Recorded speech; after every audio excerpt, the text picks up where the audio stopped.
welcome to BA flight 7001. 5, 4, 3, 2, 1. I mean, dear God. It's hopeless, isn't it? He's so weird. He's so odd. He's so odd. Is he back today? I mean, I don't know whether he's Does here he this have weekend. to come back? Can't he just Can stay they just there? keep him there? Yeah. Put him in charge of, you know, Bangladesh Nothing. or something. Put him in charge. In fact, you pop over and see Tulip Sadiq, who's on trial for corruption. Maybe Oh yeah, that's go over there. Is she actually over there facing? Well, I don't know if she's actually on trial, but I mean, I know that half her family is, or half something. her family is. Yeah, well, she's her auntie is like sort of despot of Bangladesh. Anyway, it's time for your new show. Not My new show. show? Well, the latest Today's show. Today's show. It is going to be time for today's show. It's going to be exciting. Well, it's very exciting. Well, we're going to be talking about the peace deal. I wrote a long piece yesterday about Trump's 20-point plan and how he's actually been executing this for a long time. Yeah. And I was really looking forward. Something I'm disappointed by is I was really looking forward to the cognitive dissonance of the left, because it's Trump's peace deal and all those people who are like, oh, you know, ceasefire now, Donald Trump's a fascist. I really wanted to see how they would handle this. Yeah. And I've not been exposed to any meltdowns yet. Not yet. Although it turns out the pro-Palestine lot are like, well, we've got to keep marching until there's a, you know... Still going to march until there's no Israel, basically. That's it. That's basically it. That's it, yeah. It is remarkable. Alex Phillips coming up for the next 3 hours. Plank of the week tonight at 7. I'll see you back here on Monday at 6. Have a good weekend.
Across the UK, on DAB+, on your smart speaker, on your smart TV, and on your side.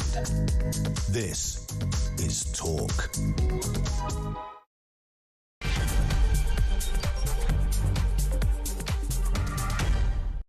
Well, hello there, good morning and welcome to the show. Alex Phillips here with you for the next 3 hours to bring you all of the news and some views and to try and scare away the blues, because actually there is a lot to be grateful for today, isn't there? It has been a week of pretty good news, actually, as the news came overnight, not last night but the night before, that a peace deal had finally been signed in Israel, between Israel and Hamas. Actually, it was signed in Egypt. Fascinating times. I've been talking a lot recently about how Trump has actually put this together step by step. And I want to break some of that down for you because I kind of want you guys to understand how complex this was, how convoluted it was, how many different pieces on the chessboard needed to be moved around to realise this. And actually, for that reason, I'm relatively hopeful that it will be seen through, that it could, at least for the time being, endure. Will it bring an everlasting peace? Well, you know, it's hard to say really, but I'd imagine not, because that would require a significant proportion of people in Gaza to suddenly have a complete Damascene conversion regarding their views of Israel and the existence of Israel. So I wouldn't count our chickens before they are hatched, but let us cautiously celebrate the magnificence of Trump's art of the deal, shall we? And like I was just saying to Mike Graham, I was really looking forward to watching the cognitive dissonance, right, of some people on the left, all that genocide, ceasefire now, and then Trump's a fascist, and watching Trump actually be the one to make the ceasefire happen. But actually I've not really seen much fallout. They've all just gone relatively quiet. Long may that last. If that was an everlasting peace, we'd all be grateful, but sadly it's probably not going to be, because those rabid pro-Palestine lots want to continue marching because they've got nothing better to do with their lives. They want to continue marching until, well, I don't know. Perhaps they should just get a treadmill, right? Or take up some hiking, okay? Or, you know, join a marching band. I don't know. Go into the army. They like marching around the place. Stop marching on the streets asking for something, which is just pointless now. We've ridiculously already recognised the state of Palestine, as has France and Australia and Canada. There's now a peace agreement. There's going to be an international peacekeeping force. I mean, what do you want now? Or do you just want to march in celebration of anti-Semitism? Because a lot of those people on those marches are just outright Jew haters and radicals and extremists. Despite there being a few peaceniks among them, there's a dark underbelly of some pretty unpleasant people. Well, the big question, I think, today was, is Trump going to win the Nobel Peace Prize? Of course he wasn't. They've announced it now. But of course he wasn't going to. In what mad parallel world would the Nobel Peace Prize Committee go, yeah, Donald Trump, that's a great idea? I mean, to be fair to them, they had finished their deliberations into who should win it on Monday before the peace agreement was signed, so they couldn't call that into question.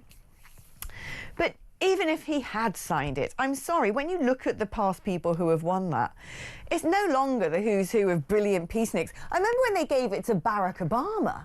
Do you remember when they just randomly gave the Nobel Peace Prize to Barack Obama and he hadn't done anything?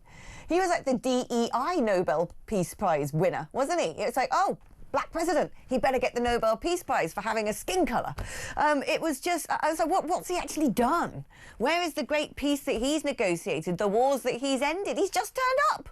That's all he's done. He's existed, as is the case with a lot of these people now. Ironically, of course, Alfred Nobel himself was the inventor of dynamite, right? He was actually the guy who invented explosives.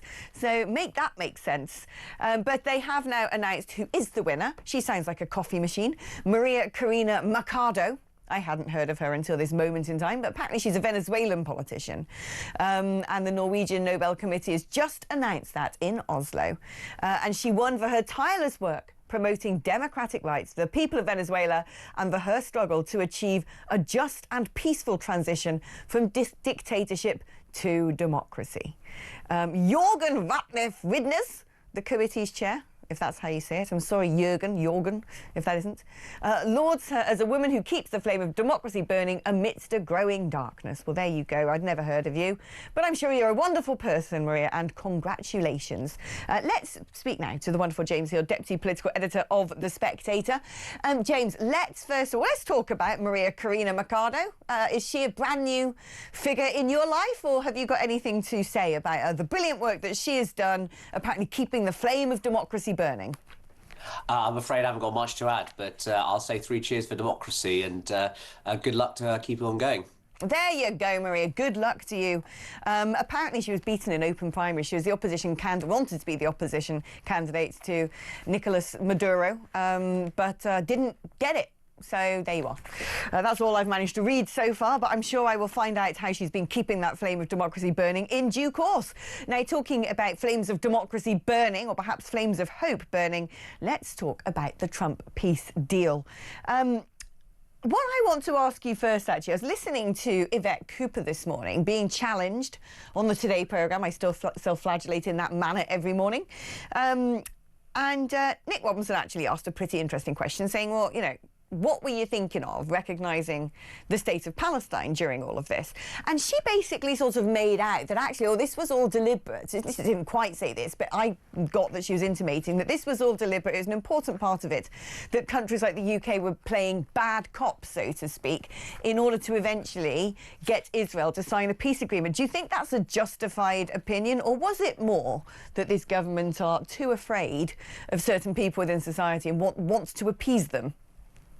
I think it's a bit of both. I mean, I spoke to people in the diplomatic world at the time of Palestinian state recognition who said that this is a card that has been in the British arsenal for generations, you know, and successive Labour and Conservative foreign secretaries haven't recognised Palestine because they always wanted to use it as a carrot to lure the people running it, now obviously Hamas, to effectively become a much more pro-democracy, pro-peace force.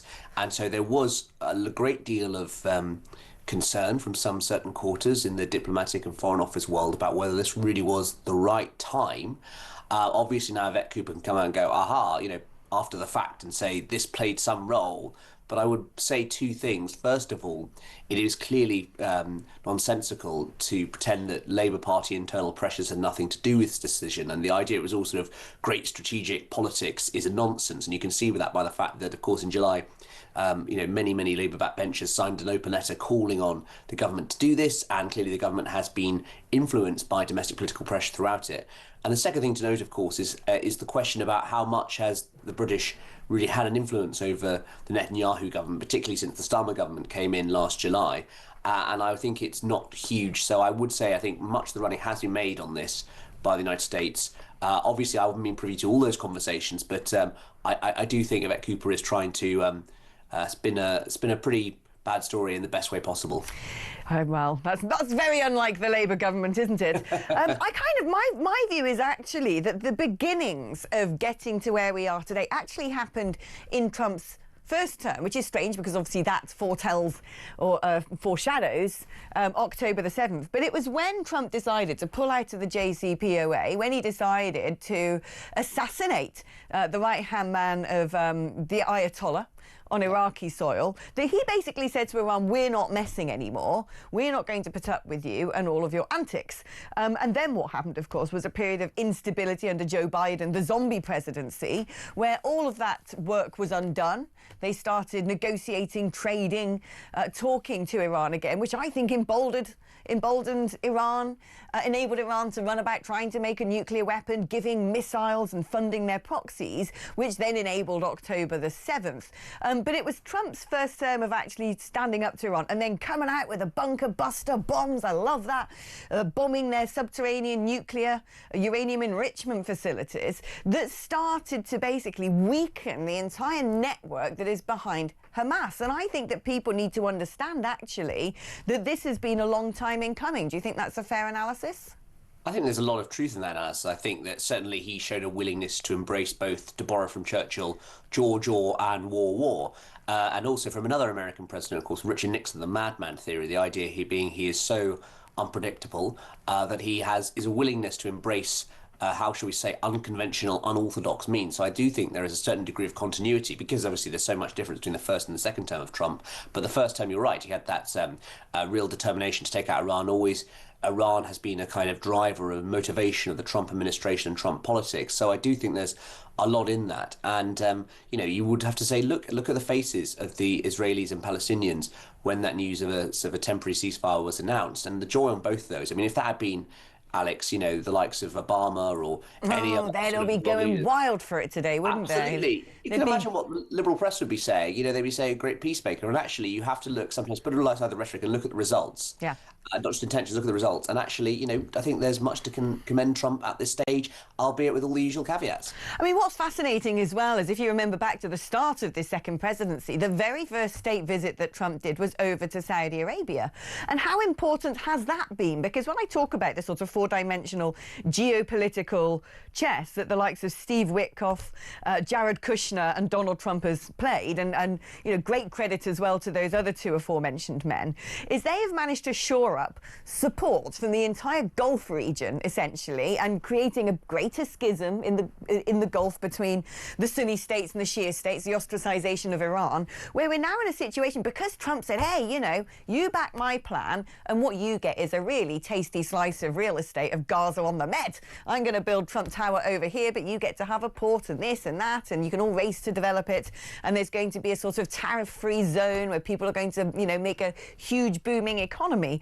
And so the likes of the Crown Prince of Saudi Arabia and Jordan are like, wow, that sounds like a good idea. That's really enticing, which now means, of course, as part of the 20-point programme, he was able to turn around and say to Hamas, look, Israel's not going to be part of the entity that governs you in the future or helps this transition period before you become a democratic state.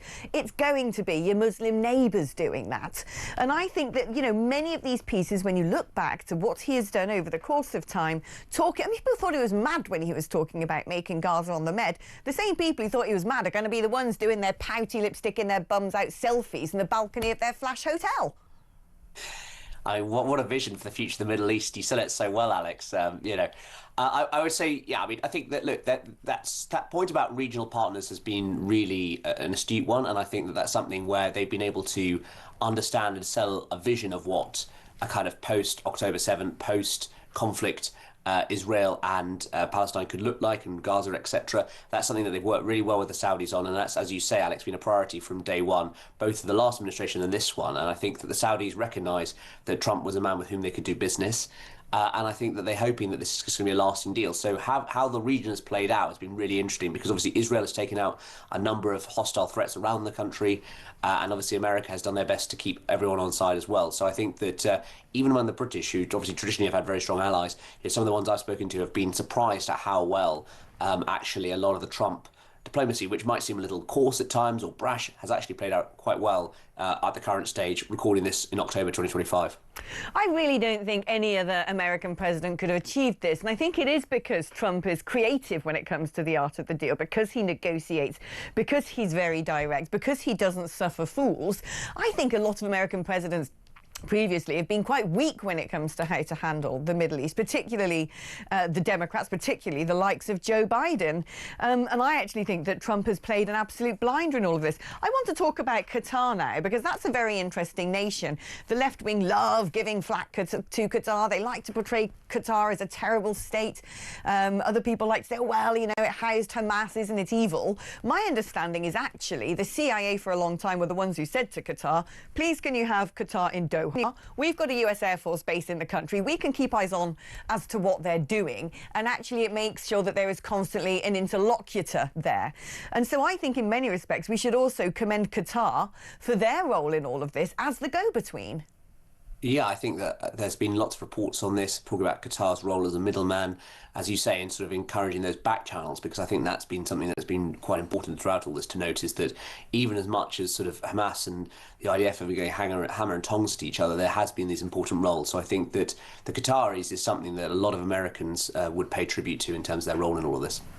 Yeah, no, it's interesting. In this country, I remember when we all went tonto during the Football World Cup because, I don't know, Peter Tatchell had strapped himself to a roundabout in the middle of Doha or something. And it's like, what?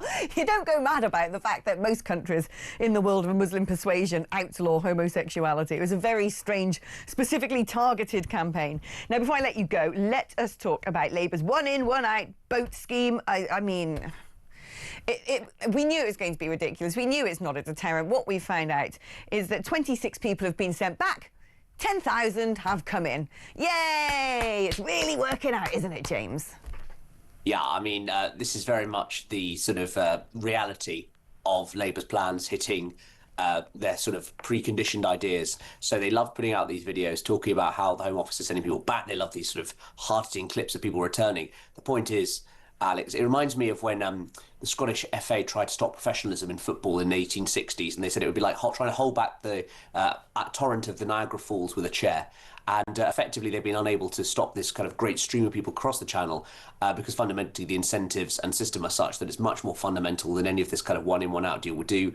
That obviously was intended to be a sort of time-limited, temporary and quite limited sort of arrangement. And clearly the French will never have as much of an incentive to stop people coming here as we will to return them. So it doesn't really surprise me that this much-vaunted scheme, which took a lot of time and effort, is actually not where Labour are going to be achieving the massive returns that they need if they are going to be serious about stopping the boats and getting that hotel bill down by 2029. But also, how is it supposed to be a deterrent when no one knew that these 26 people were being sent back? There wasn't exactly videos of them, you know, being led to aircraft and handcuffed to the backseat of an aeroplane and dunked back wherever they're supposed to be going to.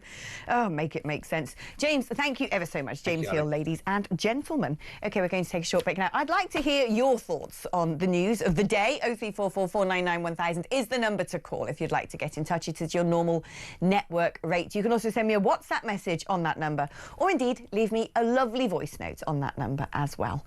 8722 is the number if you'd rather send a text message. If you're going to do that, you have to write the word talk before you type your message. OK, I think I'm going to smash back a third cup of tea. Slightly parched this morning, me. And I'll see you on the other side.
Talking about the Islamification of culture, just very quickly, because I know we need to go to a break, but it's not so long ago, was it? Just a couple of weeks ago, when the NHS was actually singing the praises of first cousin Mary. I mean, I was talking about this to my wife last night. I said this entire country is just going insane, and we have a health service. Oh yeah, but there's a lot of cultural advantages to it. This is insane.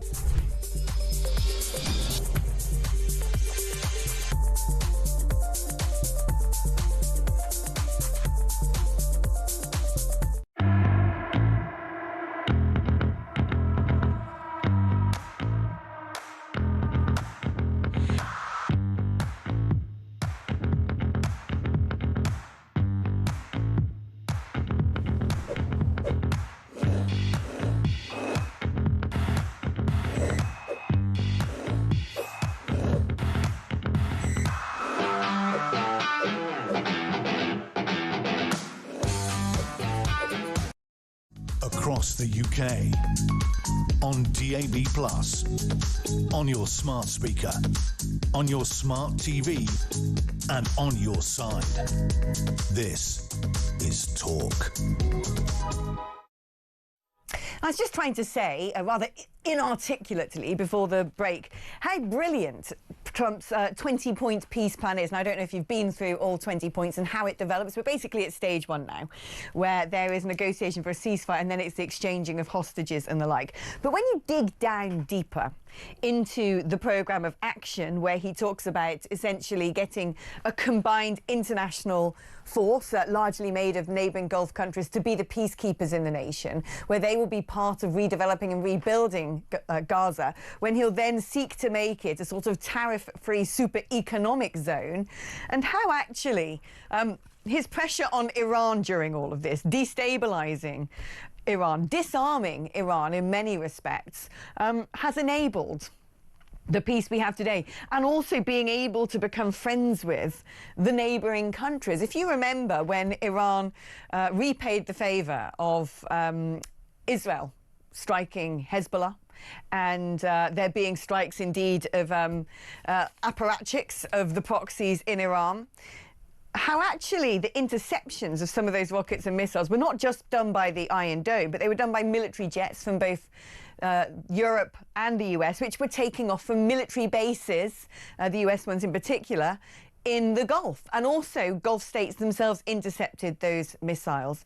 And I was saying as well before to James Hill how important it was that Trump pulled out of the Iranian nuclear deal. We as a country, when we said, oh yeah, let's bring back the JCPOA, Iran said, oh great, yeah, the sanctions are going to be lifted, at least in part, some of them. We can start trading again, brilliant. Everyone's like taking Iran seriously, so let's just enrich some uranium, shall we, and get close to having a nuclear weapon. But don't tell anyone we're doing it, and let's keep arming our proxies to destabilise the region. And Trump from the beginning said, you know, they're duplicitous, they're deceitful, you cannot trust them. And he was right. And it was actually having that strength to be able to stand up, particularly against Tehran, that I think has enabled there for today to be a peace deal. And I was sent this quote by a man called George Shultz, who was Reagan's Secretary of State. And I think that this is really important. Negotiations are a euphemism for capitulation if the shadow of power is not cast across the bargaining table. Well, certainly when it comes to Donald Trump and Donald Trump's approach to countries in the Middle East, certainly the shadow of power was cast across the table. The shadow, indeed, of American bombers was cast across Iran. And indeed, they're lurking still in the region. American warships are lurking in the region. It is putting Tehran back in its box.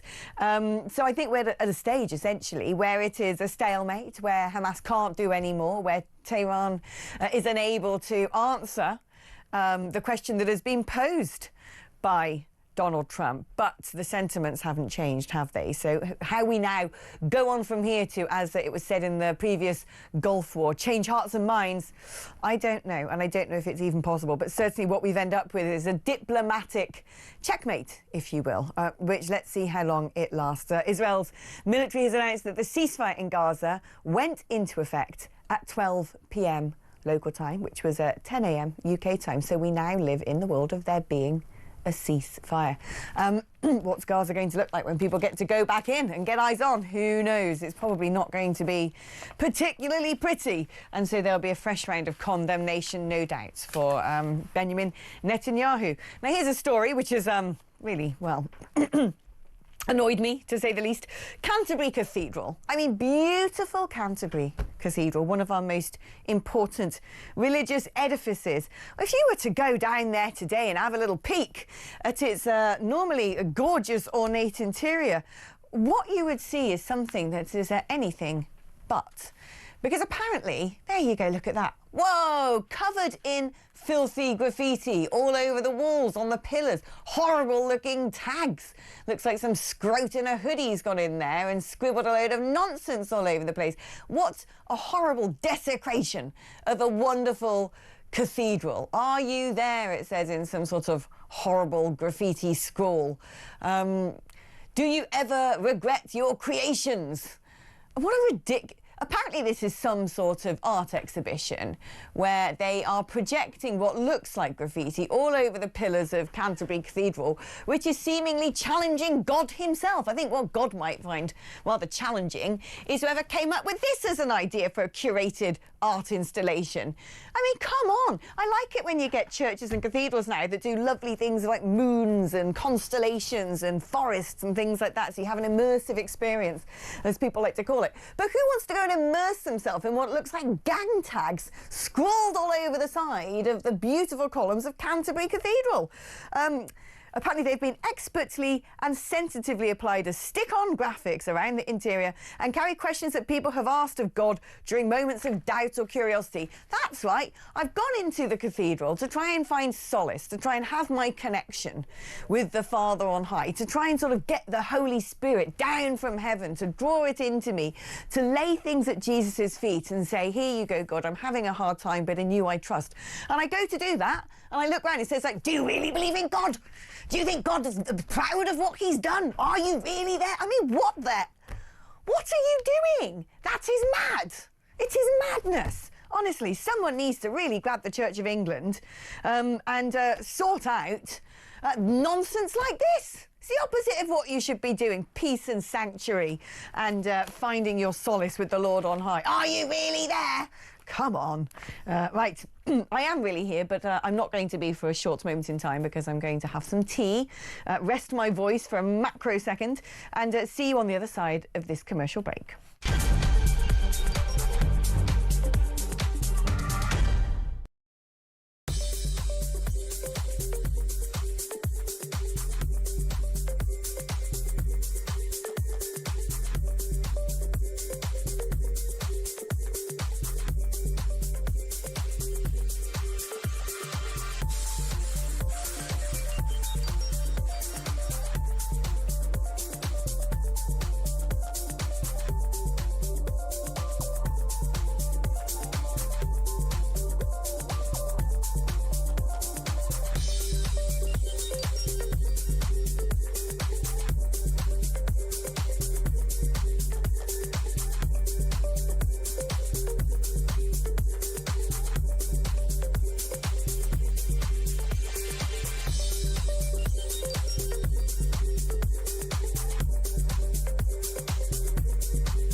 Across the UK, on DAB+, on your smart speaker, on your smart TV, and on your side.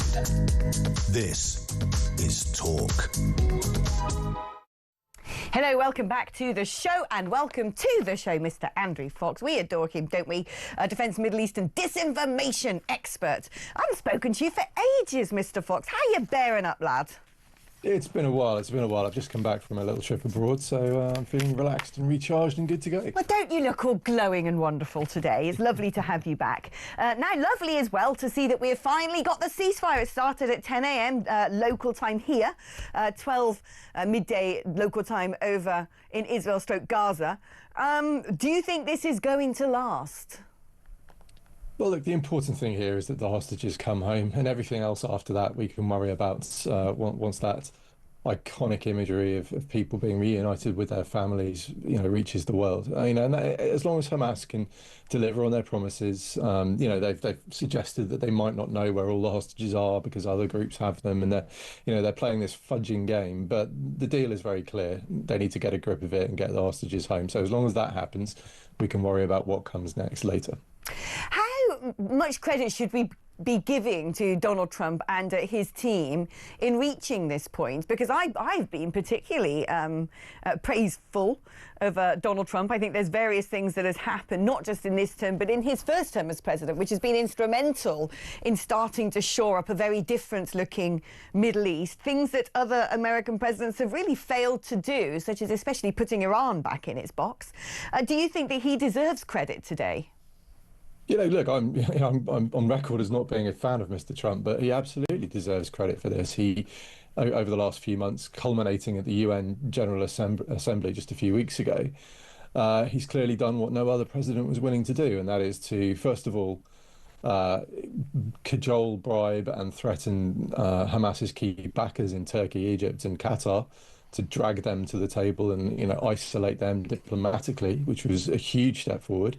And then secondly, he essentially put Mr. Netanyahu in an armbar and told him to accept the deal that was on the table. And using that incredibly muscular method of diplomacy is something only Trump could have done. So he deserves huge credit for where we are today.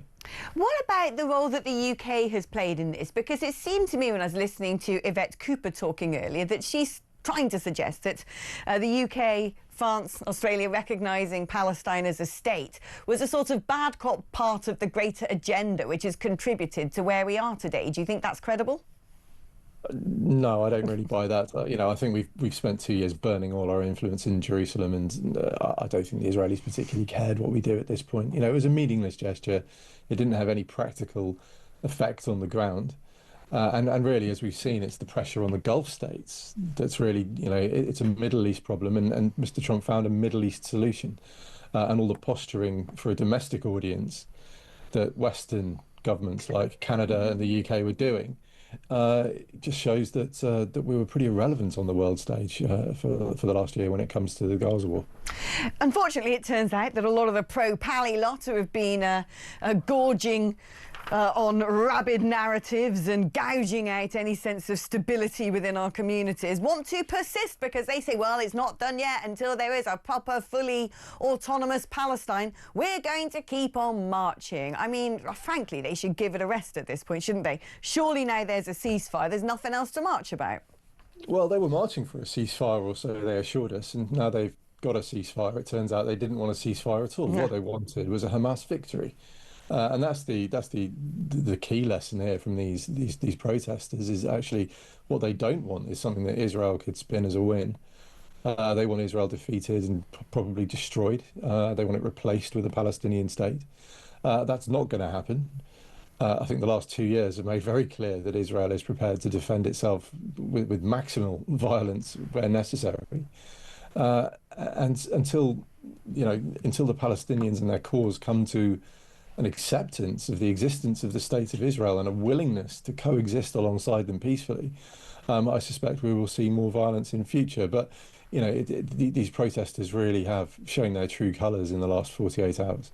I mean, that's the big question, isn't it? For an enduring peace, a just and lasting peace. I'm fed up of hearing that phrase, I must admit.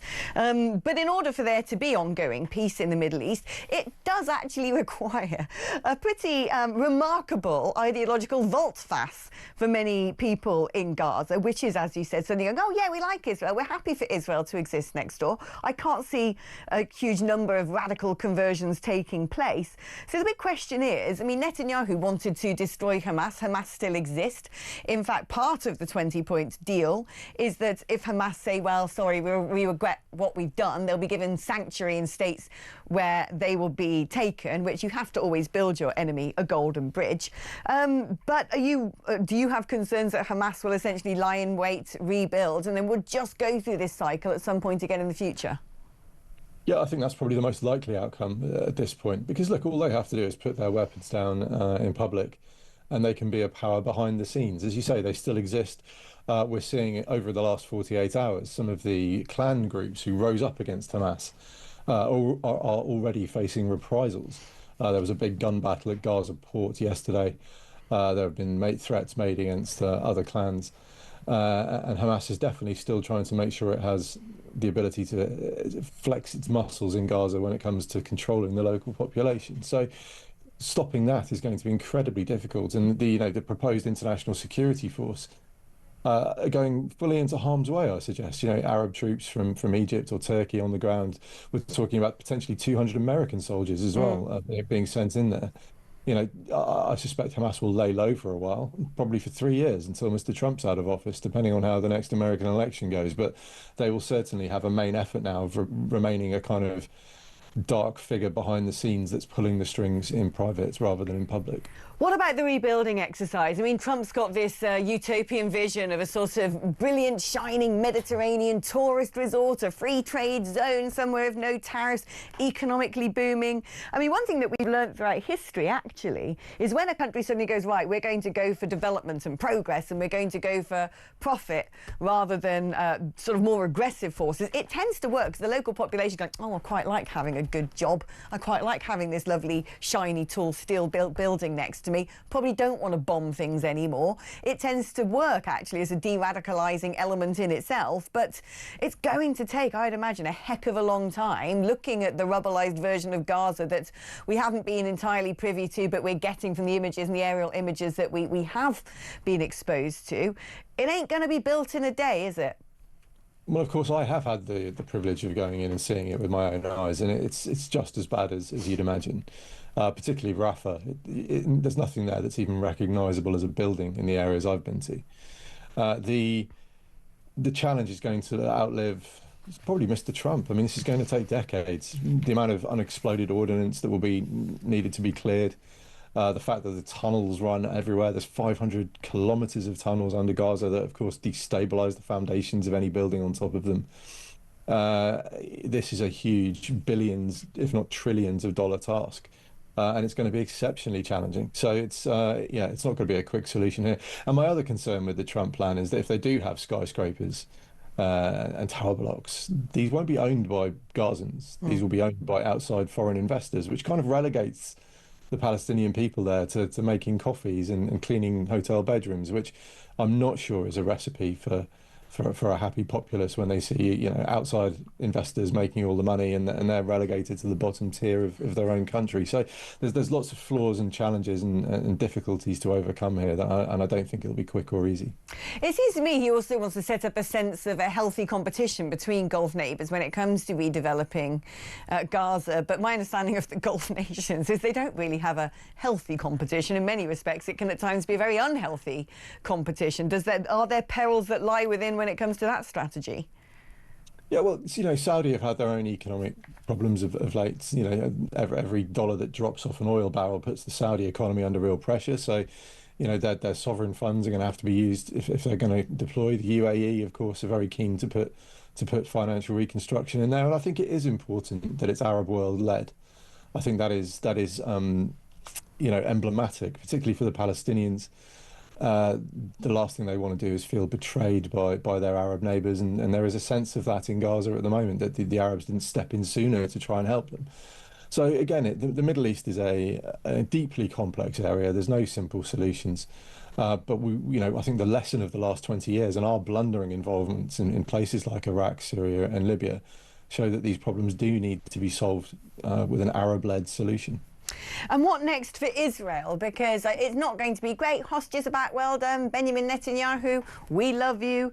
Is this now going to put strains upon his presidency?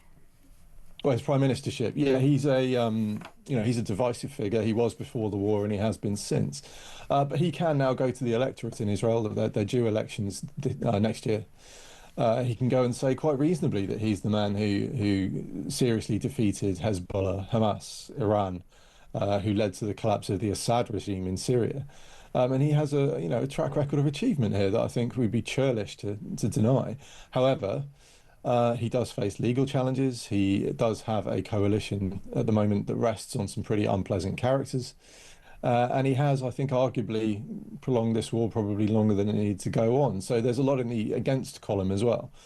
So I think the main important thing for Israel right now is going to be a period of healing once those hostages home. The last time I was in Israel, just over a month ago, I was struck by how the public mood was far more deflated and far more kind of war weary than I've ever seen it. And I think a chance of respite for Israelis from their husbands and sons going away to war constantly as reservists, from the drumbeat of casualties coming back from Gaza, and then from that societal trauma of having their hostages still held in the tunnels. If all those things come to an end, it's a great thing, and it gives Israel that chance to heal and refine its balance. Now, this is obviously talking about the hostages being returned. This is supposed to be the next big step, potentially beginning towards the end of the weekend on Monday. How hard is that going to be? Because my impression is there's going to have to be a sort of very tender and complex surgical approach to removing the deceased, which will be carried out, I think, by other nations. But my understanding as well that the longer the hostages have been there, they've kind of been passed from pillar to post. It's not just going to be like, great, open the door, welcome home, is it? No, and of course the physical condition of even those who are alive is dire. Now, I have intelligence sources in Israel who tell me that Hamas has been actively feeding the hostages over the last sort of 10 days in preparation for the release. These poor men were looking like Auschwitz survivors, and Hamas is very conscious of how that looks to the world. So I'm told they've put on about 10 to 12 kilograms each, which gives you an idea of how bad it was and how emaciated they must have been. We'll all be looking, I think, to see if Hamas sticks by the deal that was reported yesterday, which is that they're not to do these ghoulish, hostage release ceremonies that they did earlier this year. We'll be interested to see if they stick to that. And then, of course, those hostages are going to require a huge amount of care, a huge amount of medical support. But the important thing is that they're home, and physical wounds can heal, mental wounds do take longer, but the fact that they're home is going to be the most important thing of all. Andrew Fox, thank you ever so much. Right, we're going to take a short break now. When we come back, we're going to have a slight change of tone. It's the funeral today of boxing legend Ricky Hatton. There's going to be a sort of celebratory cortege that starts off from his home and wends its way, finishing at his beloved Man City Stadium. To reflect on the boxing legend's career, we're going to be joined by talk reporter Nick Ellaby. That's after this.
war was declared on Israel when Hamas invaded with 3,000 jihadists, when they filmed themselves perpetrating the most sadistic atrocities, when they took 251 hostages, including children, into Gaza, and when their allies Hezbollah, the Houthis, started firing missiles at Israel.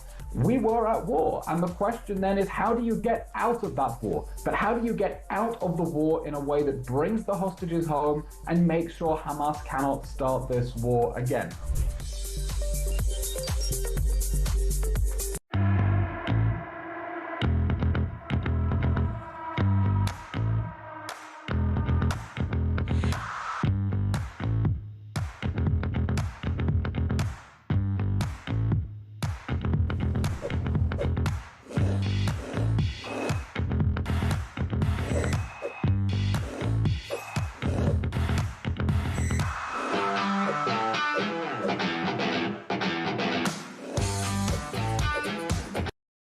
Across the UK, on DAB+, on your smart speaker, on your smart TV, and on your side. This is Talk. Hello there, welcome back to the show. Today is Ricky Hatton's funeral. There is a sort of funeral cavalcade, if you will, a cortege making its way through the streets of Manchester. Talk sport reporter Nick Ellaby is there. Hello there, Nick. What is going on today? Explain to me the procession, where it's going, where it's passing. Why is there a big truck that I can see with the words Ricky on the front, shining lights? Well, I don't know if you've seen on the back of that truck, Alex, is Only Fools and Horses is, you know, Dale and Rodney's three-wheeled, yellow three-wheeled van. Ricky was such a big fan of Only Fools and Horses. He bought that van, and that's what's leading his funeral cortege today. It's a 2-hour procession, actually, some 15 miles, starting out in the east side of Manchester in Tameside, where Ricky grew up. He was born in Stockport, grew up in Tameside, and really belonged to Manchester. He was called the Pride of Manchester. He was introduced as the Pride of Manchester, Ricky Hatton from Manchester, England, ahead of his fights. And you know, the city, I think, is really coming to a standstill. He was a huge Manchester City fan, so there's a lot of sky blue ribbons and balloons on display today. But you know, Manchester United fans out as well. Ricky was a man who united this city. That cortege started outside one of Ricky's local pubs, the Cheshire Cheese, in G Cross near his home, and then moved past another couple of his favourite haunts as well, the Hare Hill Tavern, which his parents used to run, and the New Inn as well in Hattersley. And the cortege paused there, and white doves were released. A number of guests arriving here at Manchester Cathedral for the service at noon. Before the cortege arrives here, it's passing a couple of gyms. First, Hatton's gym that he set up in 2009, which was opened by none other than Muhammad Ali himself, and then past Better Bodies, where Ricky would train for his fights, before making its way past the AO Arena, which everyone here really often still refers to as the MEN, which Ricky put on the map, especially with that huge fight when he became world light welterweight champion in 2005 against Kostya, one of the best pound-for-pound fighters of his era, and no one gave Ricky a chance. And from that moment, Ricky became such a huge star. He had thousands and thousands watching his fights at the Etihad, Manchester City's arena. Tyson Fury just arriving at the funeral now behind me, walking into the cathedral. Amir Khan we've already seen this morning as well. Tony Bellew, fighter out of Liverpool, heavyweight fighter.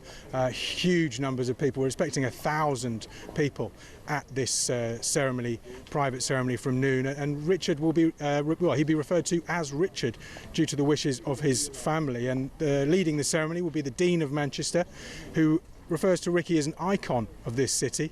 He's saying his personality will be reflected in the music and in the eulogies, and you know, his family and Ricky, larger than life figures which really brought this city together. So people still processing their grief. Ricky was just 46 when he was found dead on the 14th of September, but unbelievable fighter and a real man of the people, the people's champion, and that's how he'll be remembered here today, Alex. Yeah, I mean, I'm not a person who follows boxing. I, of course, know the name Ricky Hatton. Can you tell me a bit about his career and why he was so remarkable? Well, he came up through the amateurs. I mean, he had an unbelievable career. He was signed by Frank Warren, huge boxing promoter, at the age of 18. His first fight, Widnes Town Hall, I think he only sold 3 or 4 tickets for that. And then he quickly became a big name, certainly in Manchester boxing and in British boxing. And then that fight, as I mentioned, in 2005, it was 2 o'clock in the morning they came out. He fought Kostya, was a Russian but became an Australian citizen, and because he was an Aussie by then, they had to put that fight on very late because of the Australian audience. 2 in the morning they came out in a sweaty MEN arena. Nobody gave Ricky Hatton a chance in that fight. Nobody. Kostya was one of the best pound-for-pound fighters in the world at that stage, and it went to 11 rounds, and then Kostya's trainer told him not to go out for the 12th because he was so battered. He needed a knockout to win it, and there wasn't one in him. And when Ricky Hatton's corner realised what had happened, Ricky dropped to the floor. He said he'd never been so tired. He became world champion for the first time, and he also had a style, an exciting style, which really people got behind. His footwork was unbelievable. He was known as the Manchester Mexican because of that footwork, and he was known as well for these body shots, and that's what did for Kostya. I mean, he had freakish strength, but he was an exciting in the ring, and he was a really humble guy out of it. You know, he kind of eschewed the life of a kind of, you know, a big world champion. He was often seen down his local pub, had the same group of friends all his life that he would hang around with. So he was this sporting icon that boxing commentator Ian Darke this morning has described to me as big an icon in the city of Manchester as Sir Alex Ferguson, Sir Bobby Robson, Dennis Law. That's the kind of scale of sporting talent we're talking about, but also a guy you might just see down the pub and have a chat with over a Guinness as well. Brilliant, brilliant, brilliant reporting there. Thank you ever so much, Nick. Always fantastic when someone's able to explain in such detail and so eloquently all about the life of somebody that I didn't know a great deal about. But there you go. May he rest. Ricky Hatton, who sadly passed away. And many people in Manchester turning out, flooding the streets to celebrate the life of Ricky Hatton today. Let's have a voice note, actually, on exactly that. This is Simon. I first saw Hatton when he fought Collazo in Boston. God, we're going back to 07, 08. And I followed him. I was living in the States at the time. I followed him most of his American fights, through which I met so many wonderful, to this day, brilliant, wonderful, loyal friends. Hatton brought everyone together from north, south, east, west, countries, all over the shop. He was the main connector. And God, I miss him, and I wish I could be there in Manchester today. God bless Ricky Hatton. Thank you. Yeah, God bless Ricky Hatton, and may he rest. Right, I think we'll actually do some messages because I have got Laura Jane waiting on the line, but I'm not sure I'm going to be able to squeeze in a sensible enough conversation with her before we go to the top of the hour break, which has very strict parameters. I get shouted at in my ear if I miss even a second. So let's do some messages instead. Barry in Sunnyside says, great show, Alex. Thanks, Barry. He actually wants me to give him a shout out because apparently he attended a meeting of Central Gateshead and Wickham Reform UK, and a lot of people there praised the support of Talk and its listeners and viewers. Can you give us a mention? And he also says, I can't say that, I can't say go along and join their branch and all the rest of it, because then I said join the Conservative branch, join the Labour branch, the Green branch, the Lib Dem branch, the monster raving loony party branch. But there you go, Barry, I have given you a shout out as requested. Linda from Durham, wonderful Durham, God's own city of Durham, says, hi Alex, I think Hamas will play nice to save themselves from the wrath of America, but will still be plotting in the background until they can rear their ugly heads again. Their ideology is so deeply ingrained. I don't think they will stop. Well, that is the problem, isn't it? It does come down to a deeply ingrained ideology. My dad went to a CVC school, but last Easter it was the first time he went to that church again in 50 years. He couldn't believe it. Disco balls, podcast, broadcasting to the world via YouTube, and best of all, a rock band. He couldn't cope and had to leave. I'm afraid your dad wouldn't like the church I go to then, because it's all of the above. It's great. You know, I actually think that church should, in some respects, modernise with the age, and I like a good rock band in a church.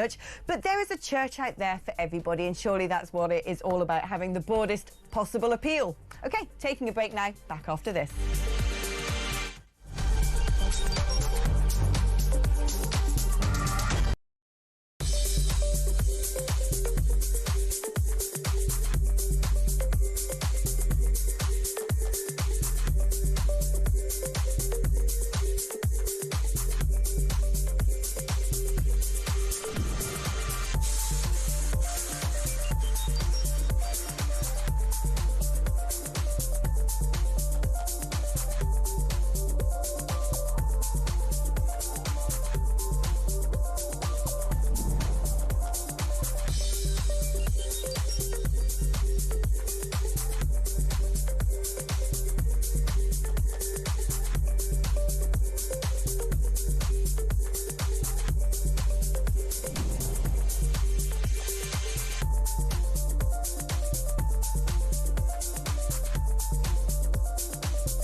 across the UK, on DAB+, on your smart speaker, on your smart TV, and on your side. This is Talk.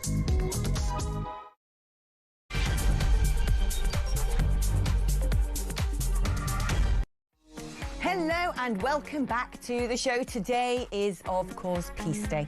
The ceasefire in Gaza started at 10 a.m. UK time, 12 local time. So that is it. Fighting for the moment is over. The next step in Donald Trump's 20-point peace plan is the release of the hostages, a prisoner exchange before the effort to rebuild will begin. But I think we can all be cautiously celebratory today, and credit where credit is due. He didn't win the Nobel Peace Prize. Anyone who thought he did was probably away with the birds. But he is getting credit for what could be a seismic shift when it comes to geopolitical matters in the Middle East. Credit where credit is due to Donald Trump, Steve Witkoff, Jared Kushner, the three architects of what could be, as they like to say, a just and everlasting peace. Let us see. Only time will tell. Now, someone else who is due a little bit of praise, because just when you think you couldn't love her anymore, she knocks it out the park again.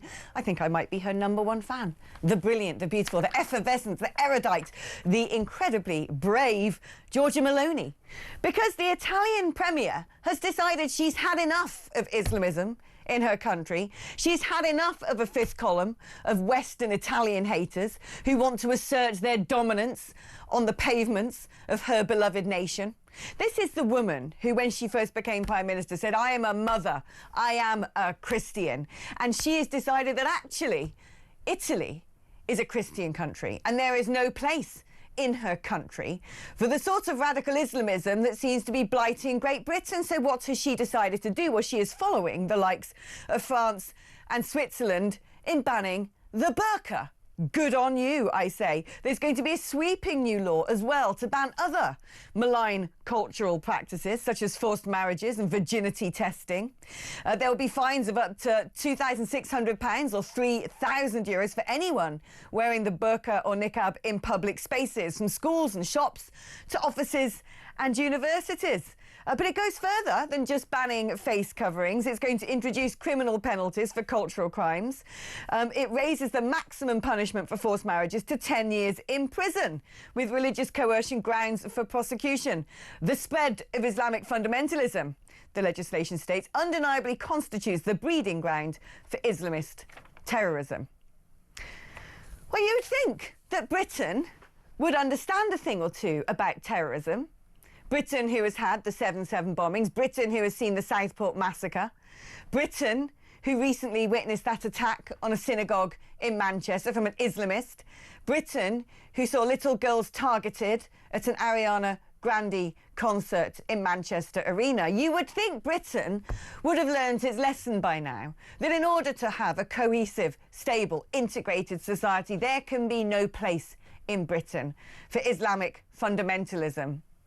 But no, rather than banning the burqa, when I go to various parts of London, I see more and more of the offensive costume. A costume that, to me, subjugates women, that sends a message that a woman with her hair out, with her face out, is a temptress to ill-controlled men who regard these women as chattel or shameful if they dare just exist in freedom. It is a sign of something so misogynistic, medieval and oppressive, it should have no place within our society. It is something which is a very visible and clear barrier to integration, because if you cannot make eye contact, if you cannot understand the temperament, the character, the mood of the people with whom you're trying to converse, if the message is clearly there in fabric, do not approach, do not talk to me, you are not welcome. How is that a good thing, let alone the huge questions it raises about security issues? But this is a Britain where the NHS recently turned around and said, you know what? First cousin marriage is actually a great stabilising factor within families. Not mentioning the huge toll on the NHS of the disabilities that come from a huge number of the births that happen when there is an incestuous parental relationship, the cruelty to the children upon which that is inflicted. No, We're a country that turns a blind eye when Islamists want to march on the street, call for global intifada, who shout from the river to the sea. We are a country, apparently, that cannot call a terrorist a terrorist. We are a country that when there is a very clear Islamist extremist attack on the Jewish community, we have to turn around and pretend it's a level playing field because this happens to Muslims too. We are a country that instead of being able to critique the most dangerous, pernicious forms of Islamism, instead we want to silence people. We will censor them by introducing a law that makes any criticism of Islam Islamophobic, akin to a hate crime. We are a country that turned our eyes away from the grooming that was happening in towns and cities around the nation that is still taking place today.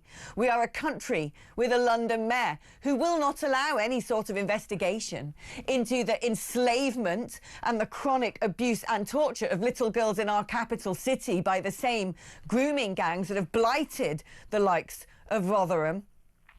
We are a country that is too afraid to call out extremism when we see it in our midst, that has yet to prescribe the dreadful terrorist Islamic Muslim Brotherhood that even Muslim nations have said are dangerous and that we should not have within this country.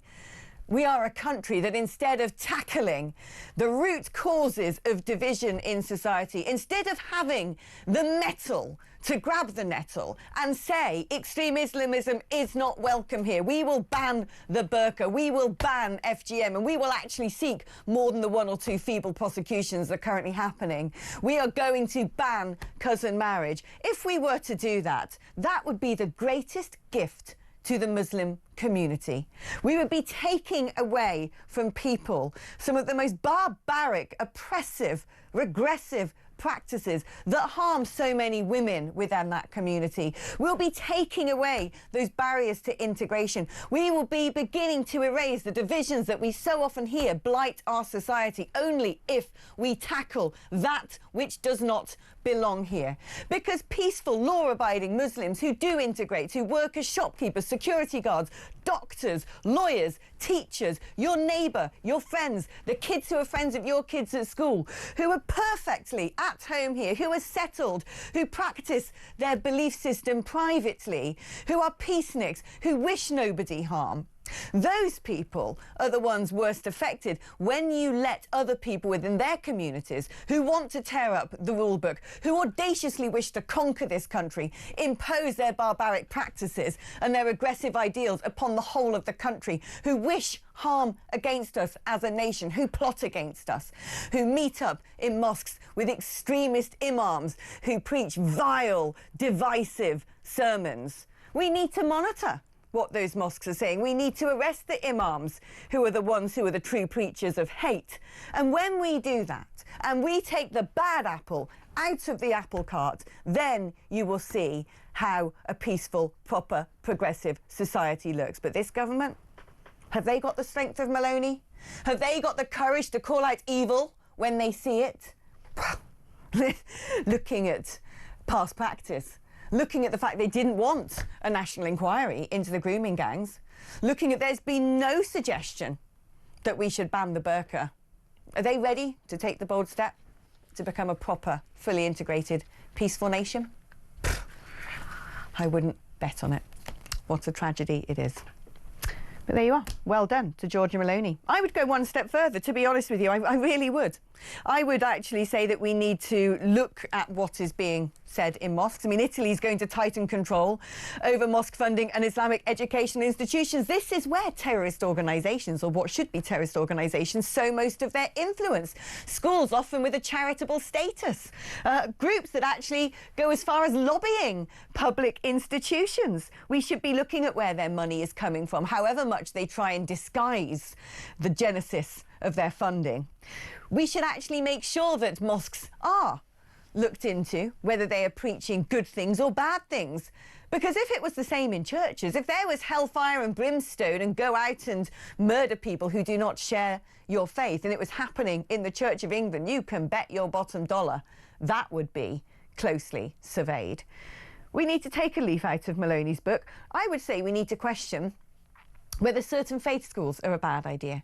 Because if you're separating children on the basis of religion at such a young age and saying to one subset you're going to be taught in a very different way from everybody else that doesn't share the cultural mores and progressive values of the host nation, how are you going to have a cohesive society going forward? I'm not saying we should get rid of Church of England schools or Catholic schools, because they are the schools of the state religion of this country. We remain a Christian country, however much those people who claim to be atheistic or agnostic don't like to admit it. We are culturally Christian, and that needs to be augmented. I do believe as well we should probably maintain Jewish schools, because Lord knows the fear within the hearts of those children and those families, especially given what just happened at Heaton Park. But when it comes to segregating and siloing children based upon religious attitudes, children whose parents want to isolate them from those around them and fill their heads with a completely different culture and a completely different ideology from the nation in which they're being brought up in, that cannot be a good thing. I would also go as far as to say this is a nation of animal lovers, of animal rights. In fact, we have some of the greatest animal rights in the country. We don't even allow live export of cattle. There are strict rules on how far you can take an animal before it is slaughtered. In fact, our practices are much better than even most of our European neighbours. And yet, barbaric slaughter without pre-stunning happens up and down the country in order to provide things such as halal meat.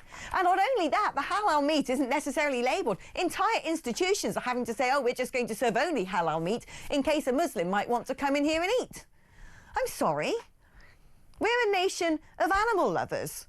I think it should be perfectly within our purview to say that we want a policy where all animals should be stunned before they're slaughtered, so as to give them the most dignified end of their life. And if you don't like that, because there are versions of halal meat that involve pre-stunning, but if you're so fundamentalist that you don't want that, then perhaps you can't integrate. Perhaps you don't understand the values of this nation. If you're the sort of man who thinks a woman shouldn't show her face in public, do you know what? Perhaps you shouldn't be in a country where someone like me, with her long blonde hair, is live on national radio, staring down the barrel of a camera, giving you this message. We don't want to become Iran. So if you want us to, well, do you know what? You should have another thing coming. And if you're unhappy with that, we don't want to persecute you. We don't want to attack you. You might want to do that to us. No, we don't wish you any harm. But what we would wish is if you don't want to be part of this brilliant nation with its fantastic tolerance and its fundamental values of peace and love and neighbourliness, if that ain't up your Strasse, perhaps go and find one in a different country. I don't think that is being racist. I don't think that's being Islamophobic. I think that is just demanding the best from society, because surely that is what all of us as citizens deserve. I want your thoughts on that. What do you think we need to do as a nation to make sure that we cohere better than we do? Is it right to say things that might upset some people, like we shouldn't be having non-stunned halal slaughter? Oh, well, isn't that dreadful? That's divisive. That's intruding on someone's fundamental religious rights. Is it? Or is it actually intruding on the rights of the British public, who say we think we should be a country that has very high standards of animal welfare? When it comes to whose rights trump whose, surely the host nation has to put their ways first. And then the people who come to it can either adopt, adapt, adhere, or get lost. Let's have a chat with a good friend of this show. It's the lovely Laura Jane in Hampshire. Hi there, Laura Jane. Hi, Alex. This is such a big subject, and we could go back to the 7th century when Muhammad, after he died, when the people who took over changed his whole outlook on and vowed to kill all religions, full stop. Or we could fast forward to the 1930s when the Mufti of Jerusalem said to Hitler, if you get into power, I will kill all the Jews. Or we could and then fast forward a little bit when the British sold the Israelis down the Swanee because of the way they drew the map, because they were frightened of the outcome. Or we could fast forward now to the West, where basically it's not just about anti-Semitism, and God rest the souls of those gentlemen who died and their families. I wish them all the best. But it is about taking over the West and in ensuring that all religions, apart from the Islamist religion. There will be people out there who say, Laura Jane, that's just not happening. Oh, you're a conspiracy theorist. Nobody's saying that Muslims want to take over the West. I would answer them this way. I would say we know that there are certain people within the Muslim community who very much hold that view. We've seen them. We've seen their videos on YouTube. We've seen the vile things that they spout, put up online, whether it's an imam or a community leader or just someone with a TikTok account. We know that they do exist. But of course it is important to also say, if all Muslims within that country were that way inclined, we would have noticed it by now, because there would be a lot more horror on our streets, there'd be a lot more terrorism. So clearly there are plenty of law-abiding, peaceful, wonderful Muslims. But I'm not just talking about this country, I'm talking about, in inverted commas, the West. Yeah. It is... We're talking, Hamas is just a small cog in the wheel. And I wish the peace process all the best, but I'm afraid I'm old enough to remember the other peace processes. And I don't hold out a huge amount of hope to get rid of the root causes. And the real root cause lies in places like Iran, places like Qatar. But how do we deal with things on our own soil? Because it's clear Giorgia Meloni has had enough. She's going to tighten control over mosque funding, Islamic educational institutions. She's banning the burqa. She's putting in place very strict penalties for cultural crimes, as they are called. What should we be doing in the United Kingdom? Well, the thing is, we are too weak because, or at least the Labour government, because they rely on the Muslim vote. The London mayor, I can't use his name, he relies on the Muslim vote, and there lies our conundrum. Giorgia Meloni's country, it's very different. I don't think she relies on the Muslim vote. I mean, the thing is, the Labour Party's lost that vote. It ain't going back.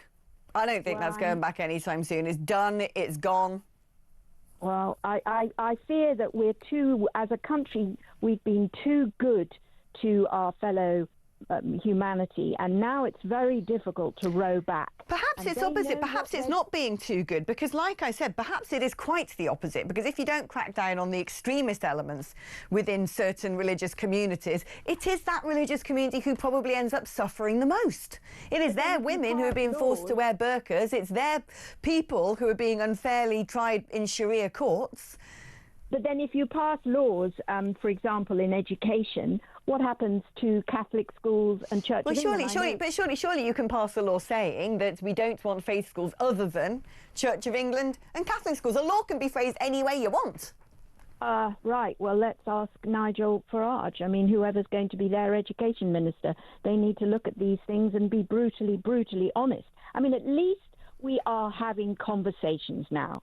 I couldn't have had this conversation with you 20 years ago. Well, you were you were still at school, but I couldn't. Oh, I wasn't. I wish I was. I wish I was, Laura Jane, but I wasn't. I was working in education, and I was in a hotbed of IRA, Kilburn, teaching in a primary school, Catholic primary school. And, you couldn't mention what I knew was obviously going on around me. Yeah. So imagine, now we have come forwards. At least we're having the conversation. Yeah, at least we are having the conversation, and it certainly needs to continue. Laura Jane, it's always wonderful speaking to you, my darling. Thank you ever so much for calling. Look at that. I can see the dashboard lighting up like a Christmas decoration. A lot of you clearly want to air your thoughts on that particular matter. We are going to take a break now. We will be taking calls a bit later in the programme. So if you register your interest with the brilliant Alicia now, we'll make sure that we get back to you to continue that discussion. Coming up after the break, we've got a senior fellow at the Foundation for Defence of Democracies, a former IDF spokesman, Jonathan Conricus, to talk us through the 20-point peace deal in Gaza. That's after this.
There's going to be a private ceremony for 1,000 guests in Manchester Cathedral, led by the Dean of Manchester, who calls Ricky an icon of this city. And then after the private service, the cortege will go on to the Etihad Arena, Manchester City's football ground, which is, Ricky's beloved team. And you can see outside the gym here pictures of Ricky, flags as well, Manchester City shirts. People have written on them, "Thank you for the memories, R.I.P., sleep tight Ricky." So a very emotional day, but also a celebratory one for one of Manchester's favourite sons.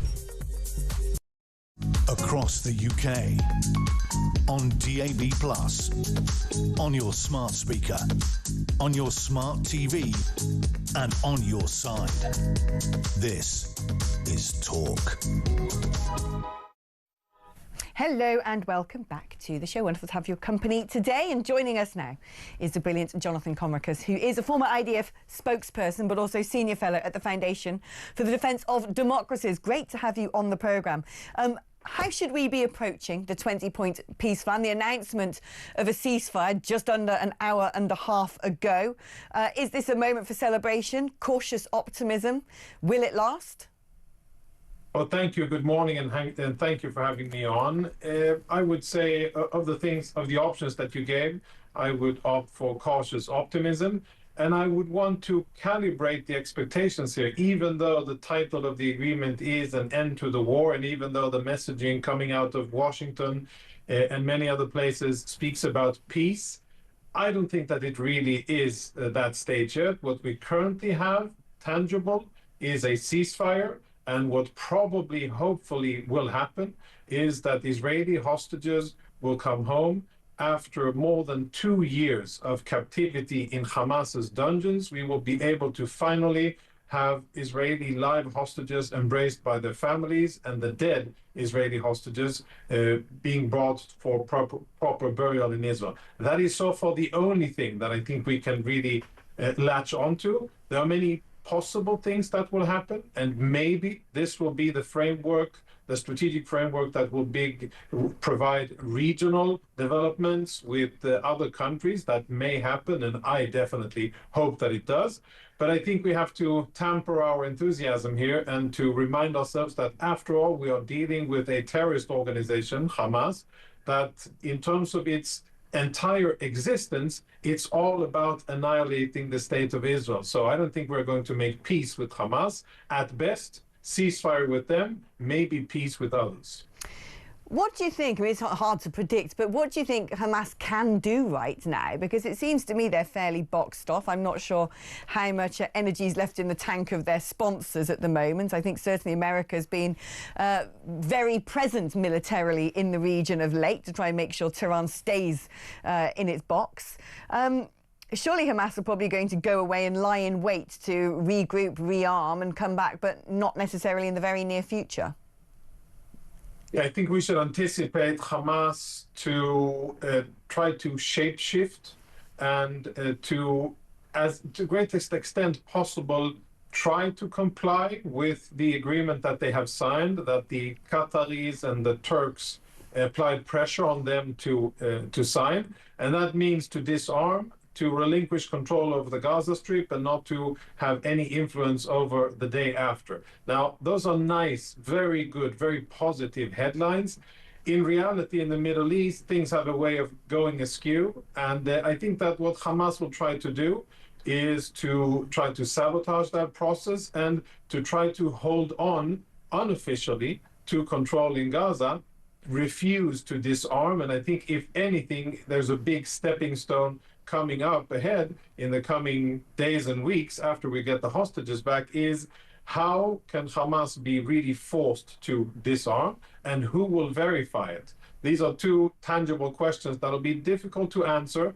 I haven't heard anything, substantial of it yet. I know that the Americans will be sending troops. I know that the Egyptians will be on the ground. Israel will, of course, be on the ground. But at the end of the day, we're talking about a highly decentralized organization with massive amounts of weapons, both offensive and defensive. And it's not as if they're, registered military with an inventory and arsenal that you can verify. That's going to be challenging. And, what people aren't talking about is how will the Gaza Strip be de-radicalized? And that's so important for the future, because if we want a different future for Gaza and a different future for Israel and the region, then we really need to change two systems. One of them being the education system and the other being the religious system or the mosques.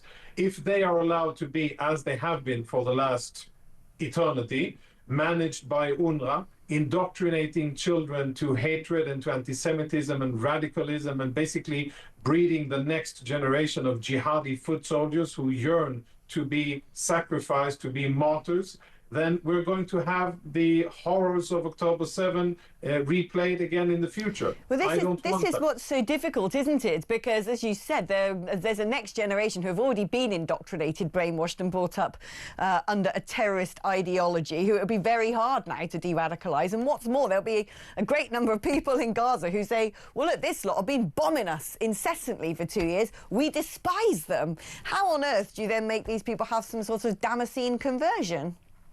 Yeah, you make very solid points, and I would use the Saudi reference. Your previous speaker, the lady who spoke, she spoke very wisely about the Muslim Brotherhood and the quest for Europe. You know, and there are a few countries like the Saudis and the Egyptians that are actually fighting against the Muslim Brotherhood, and what they have done very clearly is to take control of the mosques in their country and their education systems. And that is what, you know, I think that's the model, specifically what Mohammed bin Salman, the crown prince, did when he took control over Saudi Arabia. That is what he reformed. So there are examples of it. There are examples of the Arab Emirates, which is a devout Muslim country, but it is not Islamist in its core, and it is not an expansionist, offensive, hardline interpretation of Islam, which is what exists in Gaza, which is the type of Islam that the Qataris propose and what the Turks propose. And I think what we need to be doing is to have, you know, economic investment, investing in trades, in education, skills, and things that will promote prosperity and give Gazans a choice, to make the cognitive choice to choose their future over trying to destroy Israel's future, but also then separately make sure that the institutions, education and mosques, are institutions that do not teach radical Islam and do not condone violence and terrorism and anti-Semitism and all of that, which is what the Gazans have been fed for so many years. So there are options for it. There are examples of successful transitions in the past. Granted, none of them in societies as broken and as corrupt and horrible as Gaza, but there are other examples in the Arab world. And I think this is the opportunity. UNRWA must be disbanded and abolished from Gaza, and the mosques must be overhauled. Otherwise, it'll be extremism all over again. Jonathan, thank you ever so much. Wise words indeed. And just listening to Jonathan there, I was thinking, well, yeah, Meloni's also doing that in Italy. We need to think about doing the same here in Britain, don't we? OK, we're going to be taking a short break now. But after that, back to one of our favourite topics. Is it one of our favourite topics? It's certainly a topic that comes up again and again and again and again. It's going to be the migrant crisis, because it turns out that this one-in, one-out scheme, ridiculous thing that it is, 10,000 have arrived when only 26 have gone back. Sounds like they've been calculating all of the deportations on Diane Abbott's abacus. We're going to be discussing that after this.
across the UK, on DAB+, on your smart speaker, on your smart TV, and on your side.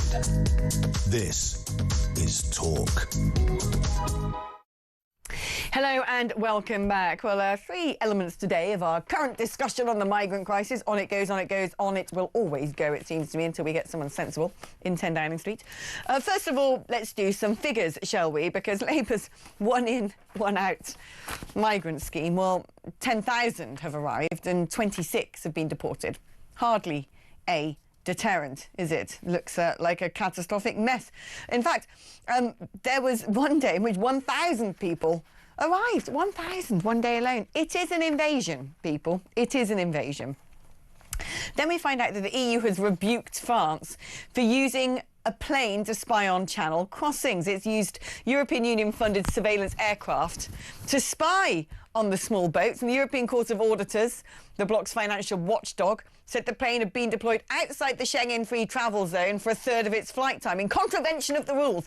Well, do you know what, European Court of Auditors? Perhaps you can, for the very first time in the history of the EU, actually sign off on their own spendings, because its own Court of Auditors has never actually ticked a yes to the bookkeeping of the EU itself. Ridiculous. This, I don't know what it is with that global socialist supranational project, that they will do everything to scupper anyone closing the madly open borders. So there you go. We're going to be discussing that.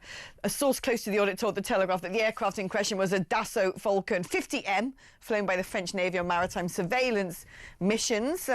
Paris paid for the aircraft, but it contained equipment funded by Brussels. And it was one of the examples found of cash from Brussels being misspent. What are you supposed to be using your surveillance plane for? And actually, why are they using a surveillance plane? Just to watch them go to the channel, make sure they get here? See when is the best time with the tides to make sure even more people get on boats from Calais? Anyway, and now even worse than this. The Labour government, you may remember the Conservatives brought in legislation that said if you have broken into the country illegally, you will never be able to claim citizenship.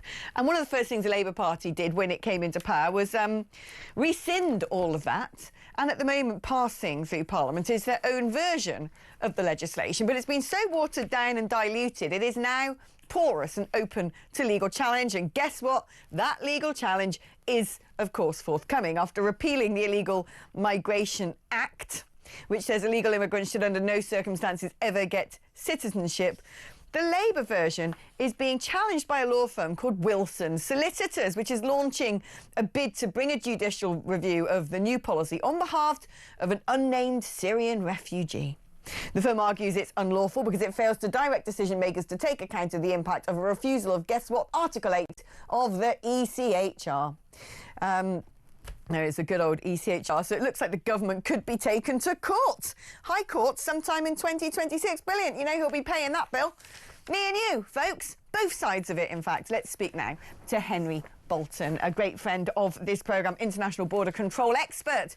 Henry, where shall we begin with all this? Let's start with the one-in, one-out policy, which was always just an absolute farce. It was never going to be a deterrent. Haven't even seen any footage of someone being, you know, seat-belted into the back of an aeroplane and sent back from whence they came, if that is, in fact, the manner in which they are returned. I mean, it's just a joke. It's actually, I think, 360, I wrote it down here, 384.6 in and 1 out at the present rate. It's utterly ridiculous. This was never going to be a deterrent. This is quite simply, and I think everybody knows it, but the government still persists in trying to pretend otherwise. This was never going to be a deterrent. The numbers simply aren't big enough. Even if it was 1 in and 1 out, it means that the numbers don't actually change with regards to the number of people who get into the United Kingdom. So the whole thing is, I don't know how the government's managed to get away with it, because I know, you know, people like yourselves and some other outlets have addressed this, but frankly, the broadsheets and so on, this should be headlines. This is just simply misleading the British people. If they want to deal with this, the way to deal with it is quite simply to detain every single illegal immigrant securely behind wire until such time as we can return them to whence they came, or they ask to go back. Now, that does require significant legal changes, but this government doesn't seem to want to be fair, neither did the previous, want to take those legal, do that legal amendment, withdraw from the ECHR and so on. They didn't want to do it. It was all too contentious for them. And that's primarily because there are too many people within those political parties who don't have the political will or determination to solve this problem. Turns out the EU going after France for using a spy plane, a reconnaissance plane, because it's got some equipment that Brussels itself had procured, not France. The spy plane, it normally does naval reconnaissance exercises, and apparently it's been spying on channel crossings, and the EU Court of Auditors has gone, well, that ain't in EU airspace, so you're actually misusing EU funding. My question is, why are they spying on the channel crossings? They're not doing anything about it. What are they trying to get out of this? Well, the French, to be fair, firstly, the French are in a little bit of a difficult position. Alex, you'll remember well that one of the campaign sort of objectives of leaving the European Union was to take control of our borders. Well, we haven't done that, but that's a matter of domestic political will, or the lack of it. But of course, the basis still exists that the European Union, the European Commission, has a significant say on how the external borders of the European Union are managed, and only by leaving could we exercise our own sovereignty over that. Well, the French are still in the European Union. The French are still sort of beholden to European Commission regulations, directives, and laws that constrain them massively. So the French, whilst trying to gain intelligence on this, have their hands somewhat tied by the European Commission in dealing with it. Now, that's something that in the UK, it's not really been addressed in the media because, of course, we've got our own domestic sort of political angle on this. But that's the reality. The French are a little bit between a rock and a hard place, and there's more to it than that. But the European Union, the Court of Auditors, frankly, is wrong. They are flat wrong on this. What they're claiming is that this equipment, and there's another aircraft as well that was a drone that's involved in this, that they are saying was funded for use only within the Schengen area. That is fundamentally not correct. It was funded for the external borders of the European Union, and one of the external borders of the European Union is actually in the middle of the English Channel. Well, that's Channel. what I was thinking. The Schengen area is a landmass, right? The Schengen area is a landmass. How can you have a naval maritime plane that flies over a landmass? I mean, Correct. It doesn't make sense. But also the drones are operated by the army. But the point is that the funding was never for use only within the Schengen area. In that sense, it was for use on the external borders of the European Union. And if you are providing funding to France, which has effectively no other external border apart from the English Channel, and you're providing them with funding to surveil the external borders, the only external border they're going to be surveilling is the English Channel. So but again, this very well. The European Union, it's the same in Whitehall, but the left doesn't know what the right is doing. The Court of Auditors have looked at this. They're not borders people. They don't know the difference between the Schengen area and the external borders, technically. So this is just, it's a non-story because they've simply got it wrong. It's not the French that are out of order here. It's not the European Commission that's out of order. It's all clear, apart from the Court of Auditors don't know what they're talking about. I sometimes wonder, though, my mind always does go to the fact that actually there are various people in Brussels who know exactly what they're doing, and various people who rapidly champion open borders, who want to see essentially the dilution and eradication of the West via means of importing a great deal of people from other cultures. And I wonder actually who tipped off the Court of Auditors in the first place. And the same is true. True, Alex. I mean, that's not. I'm not taking away from that fundamental point that I worked in Brussels for 3 years myself as Chief Planner for Common Security and Defence Policy, but I also held the portfolio for the European Commission, Common Security and Defence Policy on civilian border management. And I know that that was just before the referendum result, and I know from my interaction there that a lot of people in the European Commission and the institutions of the European Union fundamentally believe that the UK could not be allowed to be successful if we left the European Union. So, yes, you're absolutely right, but I'm talking more sort of technically. The Court of Auditors don't know what they're talking about. I mean, that is sort of reflects the next story I want to talk to you about, because it's the same thing with the Conservatives brought in legislation which would prevent anybody who arrived in the country illegally from ever claiming citizenship. Labour immediately repealed that legislation and put in place their own legislation which demonstrably seeks to do the same, but is so I mean, I'm no legal expert, but it's essentially so porous and so vulnerable that it can be legally challenged. And there you go. As night follows day, it is being legally challenged. I wonder actually if the Labour Party deliberately did that, deliberately watered down legislation, knowing that the High Courts and then potentially the Court of Appeal and then the Supreme Court will turn around and say, oh, actually, you can't do this. And then the government can say, well, we tried our best.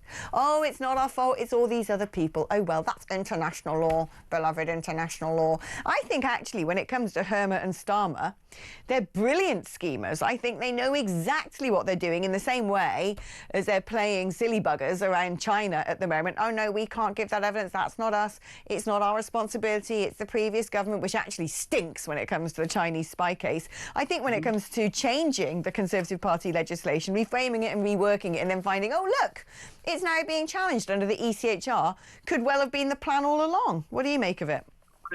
You're absolutely right again, Alex. You know, the Conservative government, the Rwanda scheme, you know, the legislation for that had one significant gap in it, a significant loophole in it, which I and others talked about.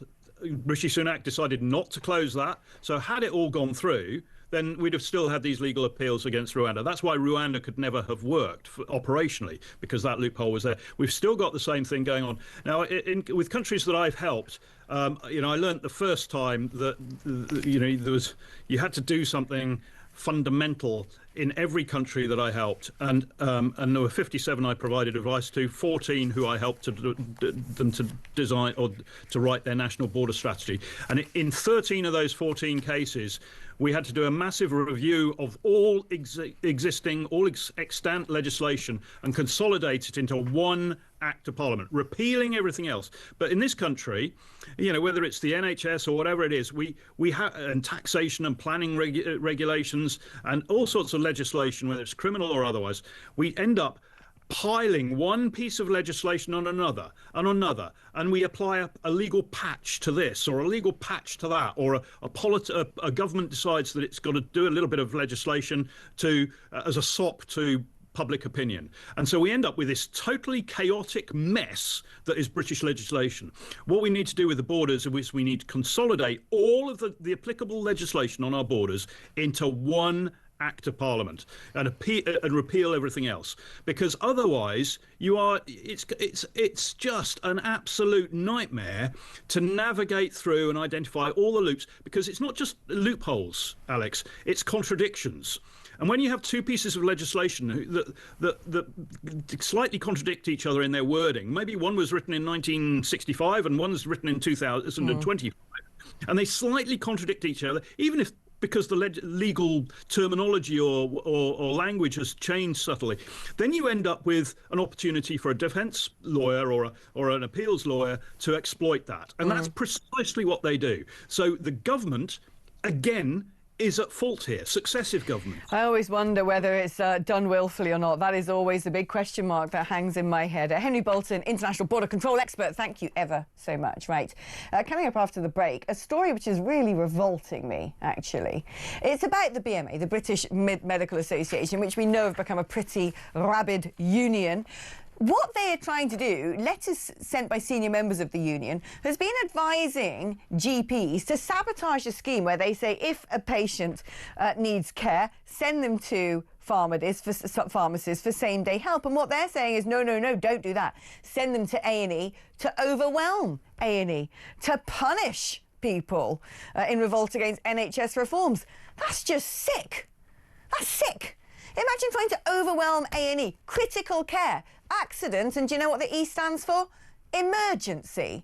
Imagine deliberately trying to overwhelm and destroy an emergency medical department as a union representing people who give medical care. Your group of sickos. We're discussing that after this.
said he would do. And of course, people who will be critical of him will say, well, he didn't do it as quickly as he said he would do it. But, you know, I think the thing is that you can't keep deriding the guy when he keeps delivering on what he said he was going to do.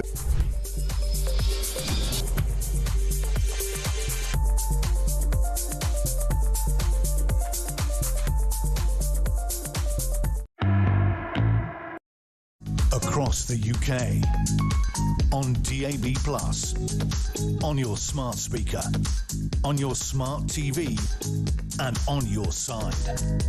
This is Talk. Ain't gonna lie, I am no fan of unions. I mean, I kind of like what they were supposed to be, perhaps what they even started out as, representing workers, fighting the man, justice for all, fair pay, decent working hours and all the rest of it, no unfair dismissal, all credible, good things to have someone who will campaign on your behalf.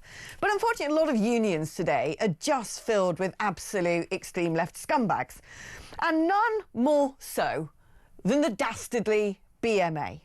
Because there's something up with these militant doctors who constantly want to go on strike for incredible pay rises when the rest of the country knows we've got to tighten our belts. The caregivers who actually want to make sure that patient treatment is disrupted to make a point. Look, I wish we had all the money in the world to pay doctors lots of stuff. But the things they campaign against, the things that they don't want to see happening, it's just ridiculous. So, for instance, right, one of the things that they now don't want is this idea that some patients needing same-day help could just go straight to pharmacies. And the BMA said, no, no, no, this will undermine us. So hold on, you've got too long hours and you're not paid enough, but you don't want a solution to that problem. Then they're moaning about the fact that the government wants to introduce patients being able to book appointments online. What, you want to live in 1981? No, they don't want that because they're worried that they will be inundated with a tsunami of requests, so they just want us to carry on playing telephone tombola. But what is the sickest part of all of this is the way that certain people in the BMA decided they wanted sympathetic doctors to the cause to go about doing this.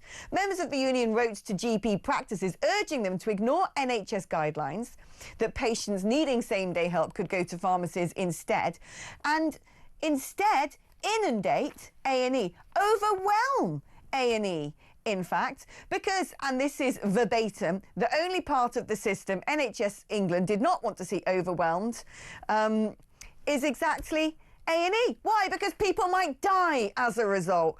Anyway, the authors of the letter have said to the Times, oh, it was a back office cock-up sent in error. The note showed their draft thoughts that were transformed into a letter with their signatures added without their knowledge. Well, if that's what's going on in your head as a doctor, I suggest you reappraise the Hippocratic Oath. Let's speak to Dr. Lawrence Gurlis, GP at Same Day Doctor. Why on earth would any GP or any medical professional go, oh, do you know what would be really great? Do you know what would teach the NHS a lesson? Let's cripple accident and emergency. These people are sickos. Yeah, I'm used to this attitude now. I left the BMA some years ago. It's become a very radical union, very captured by the left. I didn't support the doctors' strike, although I support junior doctors getting a good pay rise. I don't believe doctors should be allowed to strike. And I think the BMA, this recent thing is just another example of madness. Of course, patients should be sent to pharmacies to get advice. Why would doctors want to stop that? Why do they feel threatened by that? It's an absolute nonsense. And the other point is, A&E, a huge number of people at A&E should be seeing their GPs anyway. They're neither accidents nor emergencies, but they're there because they can't get an appointment with their GP. The new system for emailing your GP, it's only open during opening hours. I mean, I'm in a different position. I'm privileged, I'm lucky, but I deal with emails day and night, weekends, bank holidays. Emails are the way people should be communicating nowadays. It's very efficient, and you can deal with them out of hours. But no, the GP system is only open from 8:30 to 6:30. Sorry, 8 till 6:30. So you can't email out of hours anyway. So again, the GPs are going to get a lot of inquiries, and then the same-day appointments would have gone anyway. So it's exactly the same as the telephone system that you rightly ridiculed, which was useless, where patients had to all phone up at 8 a.m. So the GPs should be able to deal with emails, and they should be able to deal with them efficiently, and that's their job, and they should pay someone to deal with emails. It doesn't have to be a doctor in the first instance, although I prefer that most serious stuff is reviewed by a doctor, not a physician associate or a non-medically qualified person. The medical profession is in a mess. They're not helping themselves. They're not helping the NHS. It's a bit of a disaster, I'm afraid. I mean, look, I have sympathy when GPs say we're overwhelmed. We don't have long enough time to spend with our patients. We've got too many patients per practice. We can't keep on top of it all. I get that, because anyone who's tried to book an appointment at the GP knows what the waiting time is and knows that many GPs are brilliant people who must have smoke coming out their ears. But the ridiculousness of saying we don't want you to book appointments online, or we don't want you to be referred to a pharmacy instead. There's so many times, Lawrence, right, because I'm an itchy, scratchy, severe eczema sufferer. I constantly have to have all sorts of ointments and unguents, which require a prescription. It would be so much easier if I could just go to a pharmacy and go, oh, look, itchy again, and they go, here's your cream. I don't understand the logic of this. No, and although I'm not a great fan of remote consultations, for that sort of thing, you can send a picture and get a prescription, and that's a 5-minute job. Right. See, one of the things that frustrates me, I do a lot of this. I have a lot of regular patients. I email with them all day long, even on my day off. When I come off this interview, I've probably got 3 or 4 emails from patients. If you run it efficiently, it can be done very easily and very cost effectively. Once you start to put up the barriers to care, everything becomes more complicated, and you delay everything, and then it becomes clogged up. Yeah. Lawrence, thank you ever so much. We've got to leave it there because we're running out of time, but brilliant to catch up with you. Dr. Lawrence Gerlis there. I've had eczema all my life. I know what cream I need. Just make it simple, right? Right, it's going to take a short break now. I'm going to have a scratch, and I'll be back after this.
Across the UK, on DAB+, on your smart speaker, on your smart TV, and on your side.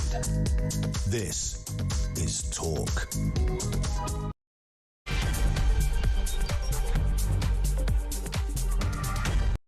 Hello and welcome back to the show. Now brace yourselves, because coming up shortly, when the blimmin' buffoon manages to sort out his computer every time, we're going to be joined by my old partner in crime, Mr. Kevin O'Sullivan. I tell you, every single time, I'm glad he's not logged in right now, because he won't be listening to this.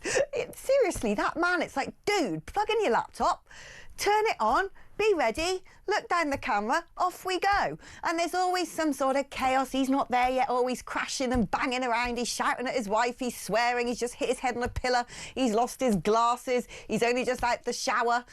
Just wait, he'll come looking all dishevelled, sort of slicked back, wet hair. Tick tock, where are you, Mr. O? Anyway, he is coming at some point in the future. By the time Henrietta's managed to park him in front of his screen and turn the lights on and fed the dog and all the rest of it. Honestly, I don't know how that man dresses himself in the morning sometimes. I just don't. I love him, though. We all love him. So brace yourselves. He is coming up shortly when he manages to realise it's the 21st century and knows how to engage with it. Let's do some of your messages in the interim. Karen, who is a GP, has messaged. She says, I left the BMA due to their leftist beliefs and their stance on gender ideology. To me, they're not fit for purpose. I'll not be sending minor appointments to the emergency department. However, we do have a capacity issue. Yeah. I know. I understand the problems of accessing primary care, but we are overwhelmed. We do signpost to pharmacies and urgent treatment centres locally. I wish, actually, you know, Karen, I used to live in Brussels, and during the advert break, I never have enough time to do the things I want to do during advert breaks. You know, have a party, crack open a bottle of champagne, phone my mum, stroke my cat, if only she was in the studio. But one thing I wanted to do is look at the comparative population density of Brussels compared to, say, London. Because when I lived in Belgium, you could easily get a GP appointment. They had these polyclinics, and you could either go online and book an appointment, I know, radical that, or you could phone up and someone just answered the phone straight away. Rarely was it engaged. In fact, you could even phone your doctor and they'd call you back at about 5 o'clock when the surgery was finished and just go bam, bam, bam, bam, bam. Some telephone advice. But if I needed to see the doctor, even if it was about something really relatively unimportant, I just could. And actually, I didn't necessarily... Oh, look, I'm looking through the window and I can see Kev. There he is, sort of shirt half unbuttoned, looking all sort of slightly manic. He's just put the fingers up at me. Through the glass, I can see the screen, and he just put his fingers up at me down the camera. Yeah, Kev. Yeah. Grassing you up. But no, I don't understand how you could manage to have a system that functions somewhere which has a high population density, multiple nations like Brussels, and yet you can't have it in Chipping Norton. Anyway, beggars belief. On that note, let's speak to Mr. Kevin O'Sullivan. Glad you could join us, Kev. How are you doing? I was listening to you then. I heard that. Did you? Did you? Yeah. I just told Alicia I joined late deliberately just to annoy you. That wouldn't surprise me, old misanthropic curmudgeon that you are. I'm very well, thanks. Where shall we begin? I've got a lot of fun things for us to rant about today. We should probably start with the big story of today, the brilliant Trump 20-point plan. I really wanted today to see sort of an unravelling of cognitive dissonance. Well, yesterday I did, when all the people going, fascists, ceasefire now, Trump's a Nazi, suddenly realised that their most hated man gave them exactly what they'd been demanding. And yet even that blimmin' Owen Jones is sort of like, well, I suppose he's done a good job, but it's probably not going to last. We still have to go out and protest. I mean, they're never satisfied, these leftists, but he's played a blinder, hasn't he? Yeah, I would like to pay credit, and you won't hear me say this often, to Emily Thornberry, who went on to Times Radio and said, listen, if Trump pulls this off, if he achieves peace, I will wear a MAGA hat. So at least she's showing some grace. I think that the three goons, the three Palestine recognizers, Starmer, of course, Macron, and that Nomark Carney in Canada, their words of praise have been very mealy-mouthed, to say the least. You know, very sort of short and sweet, but they have paid some tribute to him. I think that the biggest fit of pique we've seen today is from the pathetic lefties at the Nobel Prize, who could easily have given their prize to Donald Trump today, but have given it to someone no one has ever heard of in Venezuela for her tireless work towards democracy, democratic rights in that benighted country where there are no democratic rights. Where she couldn't even get elected. Exactly right. So I think that the award for the biggest lefty sulkers of the day goes to the Nobel Prize idiots. But you're right, mostly, reluctantly, most of the dark forces of the left have begrudgingly had to say Well done, Donald Trump. I don't know why Donald Trump would even want that ridiculous prize. I mean, here's a couple of great examples. They gave it a few years ago to the president of Ethiopia. It's called Abdi or something like that. And like, isn't he great? Hasn't he done so much stuff to bring peace to Ethiopia? Now he's being accused of war crimes and things like that. It's like, oh, well, that didn't last long, did it? Alex, we're all still trying to work out why the hell they gave it to Barack Obama. But we know why they gave it to Barack Obama. He hadn't even done anything. They gave it to him because he was black. That was it. It was like DEI Nobel Peace Prize that year. But then do you remember when everyone went mad on the left for that Aung San Suu Kyi? He goes, oh, isn't she brilliant? She's so wonderful. And then she went tonto, didn't she? As soon as she was out from under house arrest, she went about committing genocides and whatnot. I mean, the Nobel Peace Prize is just a joke. Yeah. I mean, you know, what they're hoping at the Nobel Peace Prize. Now, if this peace lasts, even the Nobel Peace Prize people will have to give it to Trump next year. What they're hoping, I guarantee you this, is that this peace in Gaza doesn't work out, return to hostilities, and then they don't have to award Donald Trump their pathetic little prize this time next year. It really is a sad spectacle. Now, it's not often I say I find myself agreeing with Hamas. But one thing that me and Hamas actually have in common is a disdain for Tony Blair. I like that. This is my favourite thing. I thought it was some sort of April Fool's Day when it was like, yeah, do you know what? We're going to send Tony Blair in to run Gaza. I was like, and I reread it. It's like, oh my God, that's serious. Be serious, Alex. We all want this peace to work out. If they send Tony Blair there, just like last time, do you remember when he was the Middle Eastern peace envoy? How did that work out? They send Tony Blair there, it won't work, I guarantee you. So Hamas is absolutely right. Keep that man out of it. How did he sort of wheedle his way into the middle of it? That's what I don't understand. That Mandelson must have been effective for the time he was in office, because Donald Trump in his 20-point programme actually names Tony Blair. He's like, I'm going to be the chair of the peace committee. Oh, Blair's going to be down running Gaza. I'm like, how did he get involved? Where did he suddenly re-emerge from? He's like, you know, digital ID cards. Oh, you and Blair, Tony Blair. I'm like, dude, retire. Yeah, that's what I was just going to say. If you're watching Blair, just retire. Get out of our misery. Leave us alone. Why won't he stop? What is the matter with this guy and his ridiculous institute? Did you see the other day that he's given so much money by idiots around the world that bloke Larry Ellison, who may well get the contract for Britain's digital ID. Oh, that's a surprise. He's cronyism. No, the Tony Blair Institute wage bill is £100 million a year. That's the wage bill. How many people is he employing? Well, he's employing fewer people than you think, but they're all earning enormous salaries, conning the world into thinking that that institute does anything at all, achieves anything at all, except for making them all, especially Tony Blair, very, very rich. It's the most wild proposition. The man who is accused of lying about weapons of mass destruction to go and start what could potentially be an illegal war, the man who, as a result of those wars, is held responsible for the retaliatory attacks from Islamists, is the one they're like, yeah, go on, let's go send him down to negotiate the peace. It's just like, you just think, how is this possible? It's like if Howard Shipman was alive, making him head of the NHS. It's like, what is going on? Exactly. Absolutely insane. Keep Blair out of it if you want this peace to work. I tell you what, we were talking about cronyism just then, weren't we? I've been doing some serious research that you're going to love, right, Kev? So, you know, I've got a bit obsessed with the Fabian Society and all of that, and people go like, oh, quite rightly too, rightly too. There's something even more interesting and potentially more malign than the Fabian Society called Common Purpose. No one's ever heard of it, but this is the way the cronyism, these getting people into positions of power and leadership all around the world, all works. So I'm doing a piece on that at the moment. I'll let you in on it, but keep an eye out for that one because you're going to love it. Now let's talk about something else that we love, Georgia Maloney. Can't she just come and govern the UK? Isn't she wonderful? I love what she's done. I love it. I've been saying this for time. I've been saying, do you know what? It's not about persecuting people. It's about making sure that people don't want to integrate, very willfully don't want to integrate, can no longer hold that position by making a robust system from the bottom up where you go, you can't wear burqas. You can't have your meat that treats animals really badly because we're an animal-loving nation. You can't indoctrinate kids in your faith school. You can't have crazy imams saying, you know, vile rhetoric like kill the Jews in your mosques.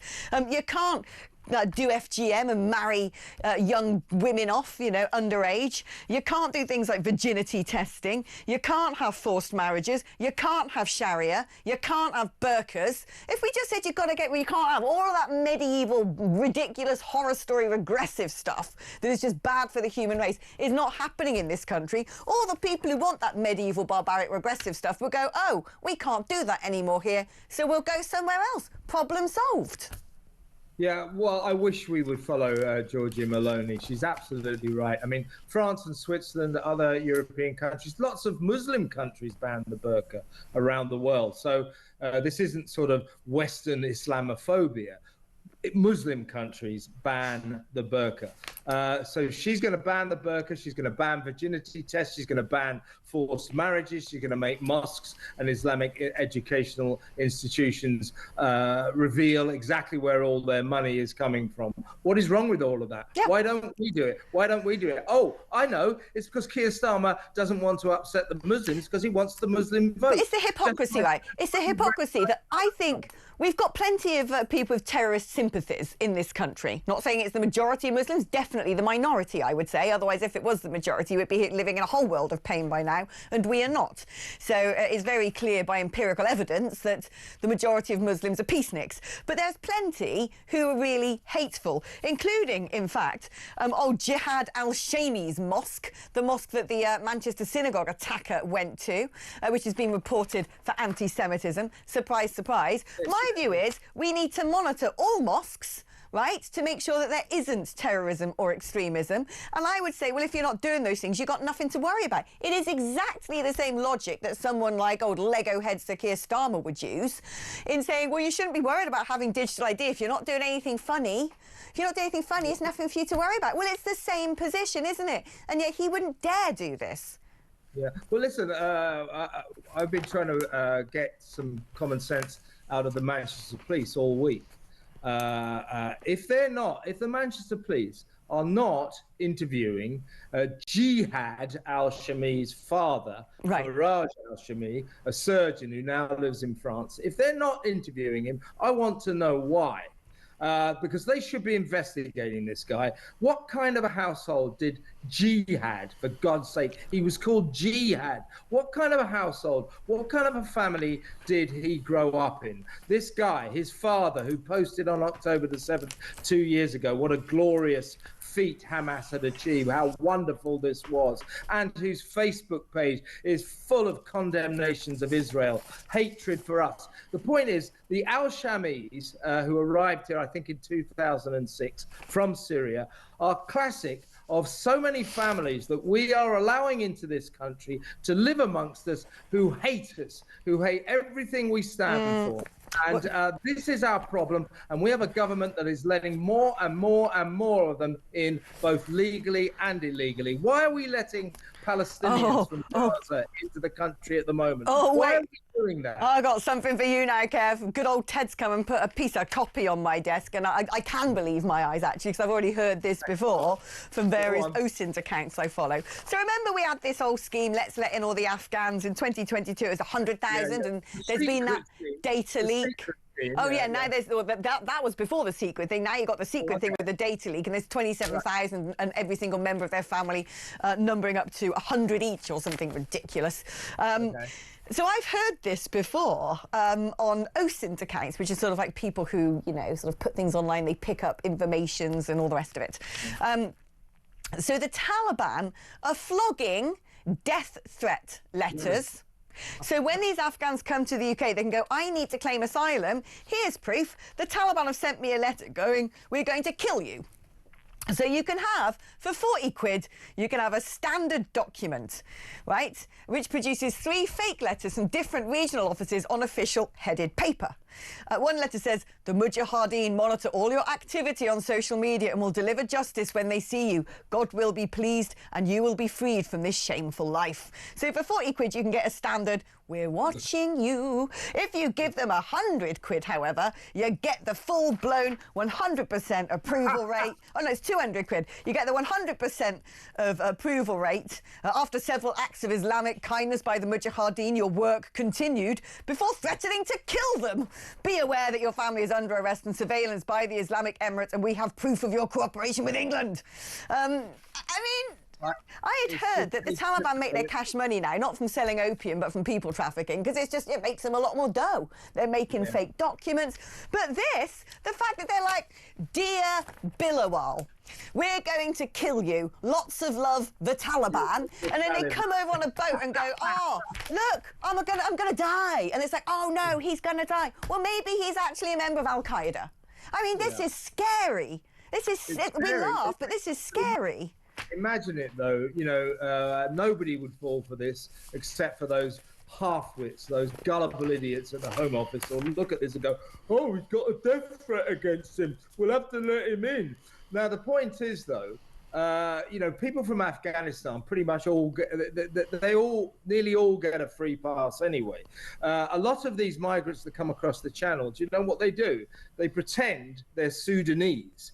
Because we let in, we grant asylum to 99% of all Sudanese asylum seekers. So a lot of these people who come from Syria or the Middle East, various areas of Africa, they say, oh, we're from Sudan, because they know that the British Home Office allows in 99% of Sudanese asylum seekers. We allow pretty much more than 90% of Afghani asylum seekers. So there's this sort of league table that we've got of people from various countries who get almost automatic leave to live here. It's out of control. This is madness. I've got an idea, Kev. I've got an idea. In a dream world, where would you like to live? That's not Britain. In a dream world. That's a difficult question. I think I would. I might go back to California as long as I. Here's the thought. Here's the thought. Do you reckon we'll be able to convince the powers that be here that Kevin Alex rides again from a sunny studio in California? Because what we should do is write a letter that we can present to, you know, the Trump administration that says, "Dear Kevin Alex, we don't like the things you say on air about Islamism. We're going to kill you. Lots of love." Terrorists. And then we go over to California, we hand them the letter, we speak to the powers that be here and go, well, do you know what? We're in trouble. We can only present the show from the safety of Santa Monica. Lots of love, terrorists with 3 kisses. And a little skull and crossbones. I mean, the fact that we're laughing at this, it just proves what a madhouse we're in. This government, this is out of control. You know, this one-in, one-out scheme is a sick joke. You know, yes, was it Wednesday? 1,075 migrants crossed the channel illegally. Last week, 2,143 crossed the channel, and I'm hearing that at least 300 came across yesterday as well. And still they come, and still they come, and Keir Starmer goes, smash the gangs, one in, one out. Oh, shut up. Shabana Mahmood, she's hard as nails. She's the Terminator. She'll solve this crisis. Will she? Hell. She's got no chance of solving this at all. We're staying in the ECHR. Yeah. In that case, forget it. This nation is doomed. We are importing more and more terrorists, basically, potential terrorists. You know, Jihad al-Shami is one of a kind of many, many people we have allowed to live in this country, and we are in serious trouble. I don't like to say this, but what we saw last Thursday, the way things are going, we're going to have to steel ourselves for a lot more of that. Oh, a lot. You're absolutely right, isn't it? I've been writing a lot about lately on me old Substack. I'm still thinking about this Taliban letter thing. I mean, there's a huge... It's actually... There's a sort of illegal immigration industrial complex, isn't there? There's a huge market for these sorts of things. But can you imagine, like, arriving on a boat?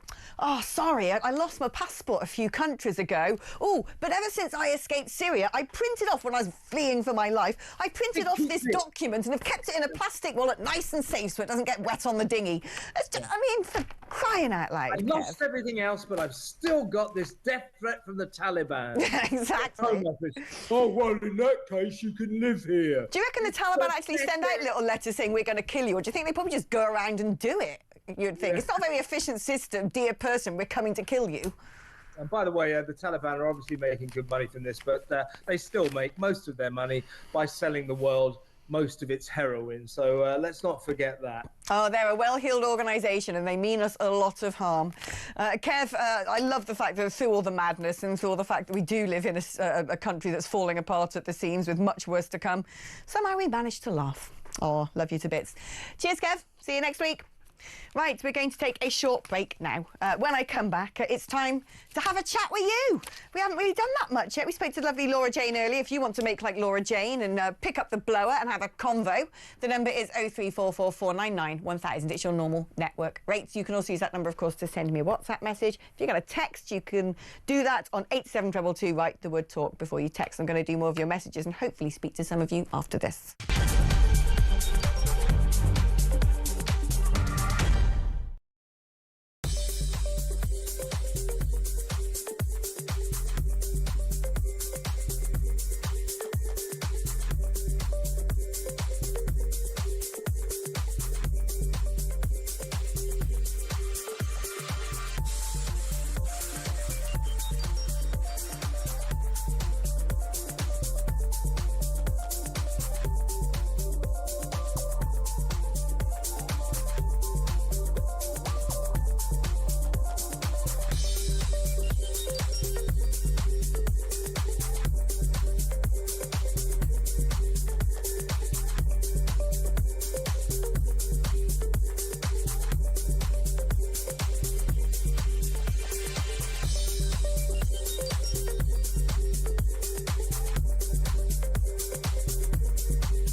I just throw out, is Donald Trump the greatest politician in the world? I just retweeted that. I mean, this is, you know, how do you look at it? The cynics are going, oh, it's not going to work. The man's brought these people to the table that everybody thought was impossible. He's done what nobody else has been able to do. Completely. And he's done what he said he would do. And, of course, people who will be critical of him will say, well, he didn't do it as quickly as he said he would do it. But, you know, I think the thing is that you can't keep deriding the guy when he keeps delivering on what he said he was going to do.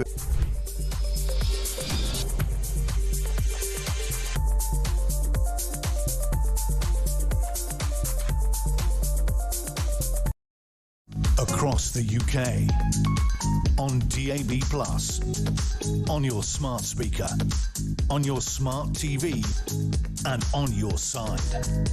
This is Talk. Hello, welcome back to the show. Shall we hit up the phone lines? Indeed we shall. This is Stephen joining us now from East Yorkshire. Hello there, Stephen. Hello there. Yes, it was about some of the comments earlier on. I personally believe that there's some aspects of the certain religion, Islam, that has problems with women. You don't say. Honour killings, jihad, female genital mutilation. You know, how can this sort of coincide and live with a westernised democracy? Well, this is the thing. How is it in our country that instead of protecting women and little girls, which in any civilised nation state should probably be the number one priority, you protect your vulnerable, your daughters, your women and your children. Instead of doing that, they seem to live in fear of extremists. And therefore they turn a blind eye to child marriage. They turn a blind eye to FGM. They turn a blind eye to virginity testing. They turn a blind eye to burqas, which are deeply oppressive. They turn a blind eye, for crying out loud, to child grooming. And now they're turning a blind eye to these men coming over from deeply misogynistic countries who are harassing young schoolgirls. Why is it that women and girls don't matter to this government? They don't like us. They're throwing us under the bus. This is what I can't understand. Our Prime Minister, who's supposed to be the great human rights lawyer, it seems as though some human rights are only based on the gender of the person that it involves.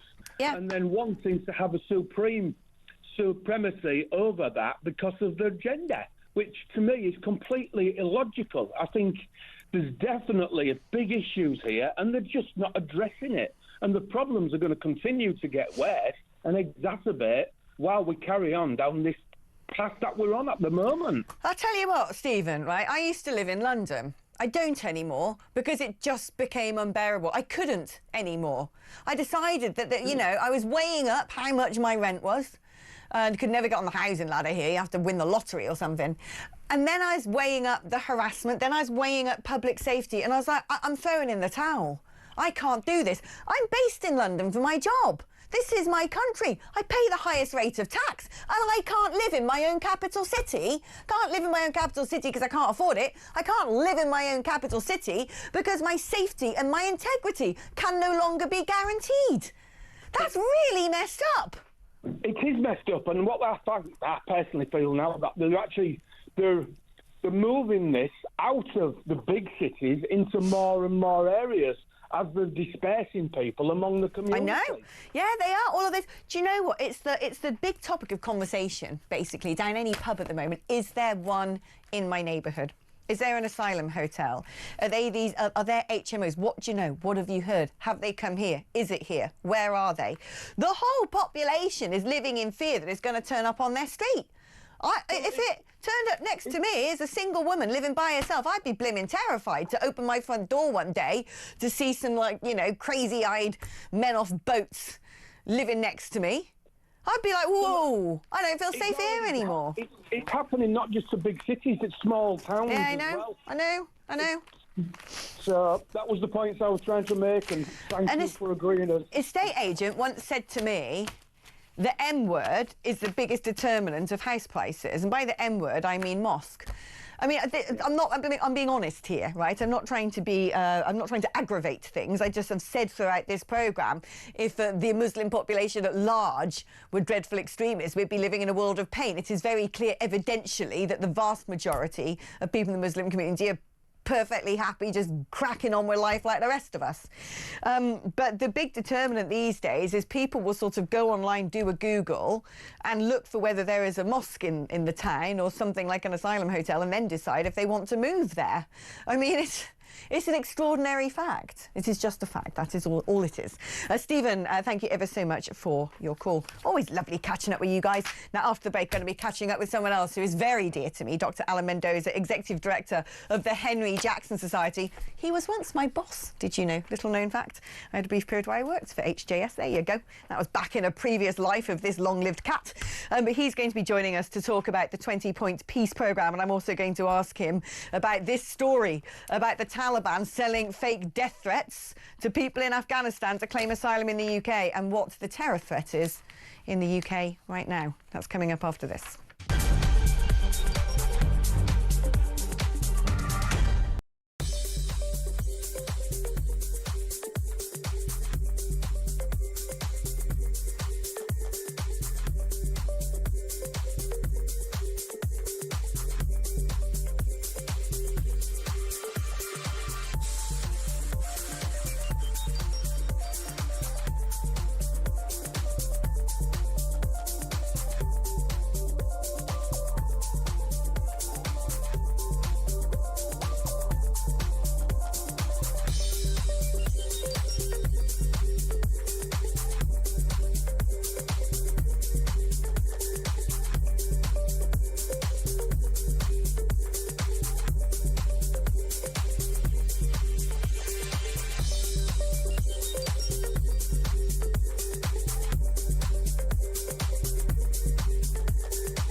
across the UK, on DAB+, on your smart speaker, on your smart TV, and on your side.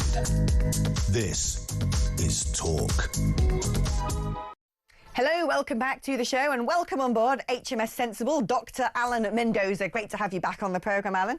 Hello, Alex. Let's appraise the 20-point peace plan, the announcement of the ceasefire today, and be quite sanguine about it. Do you think this is going to work?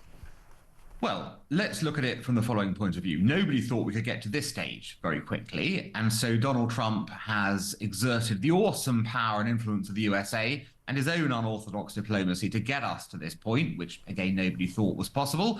So I'm going to say that we'll certainly get through phase one. I think there will be the full hostage return. I think the Israelis will withdraw to where they have said they will withdraw to, and I think there will be a surge of humanitarian aid.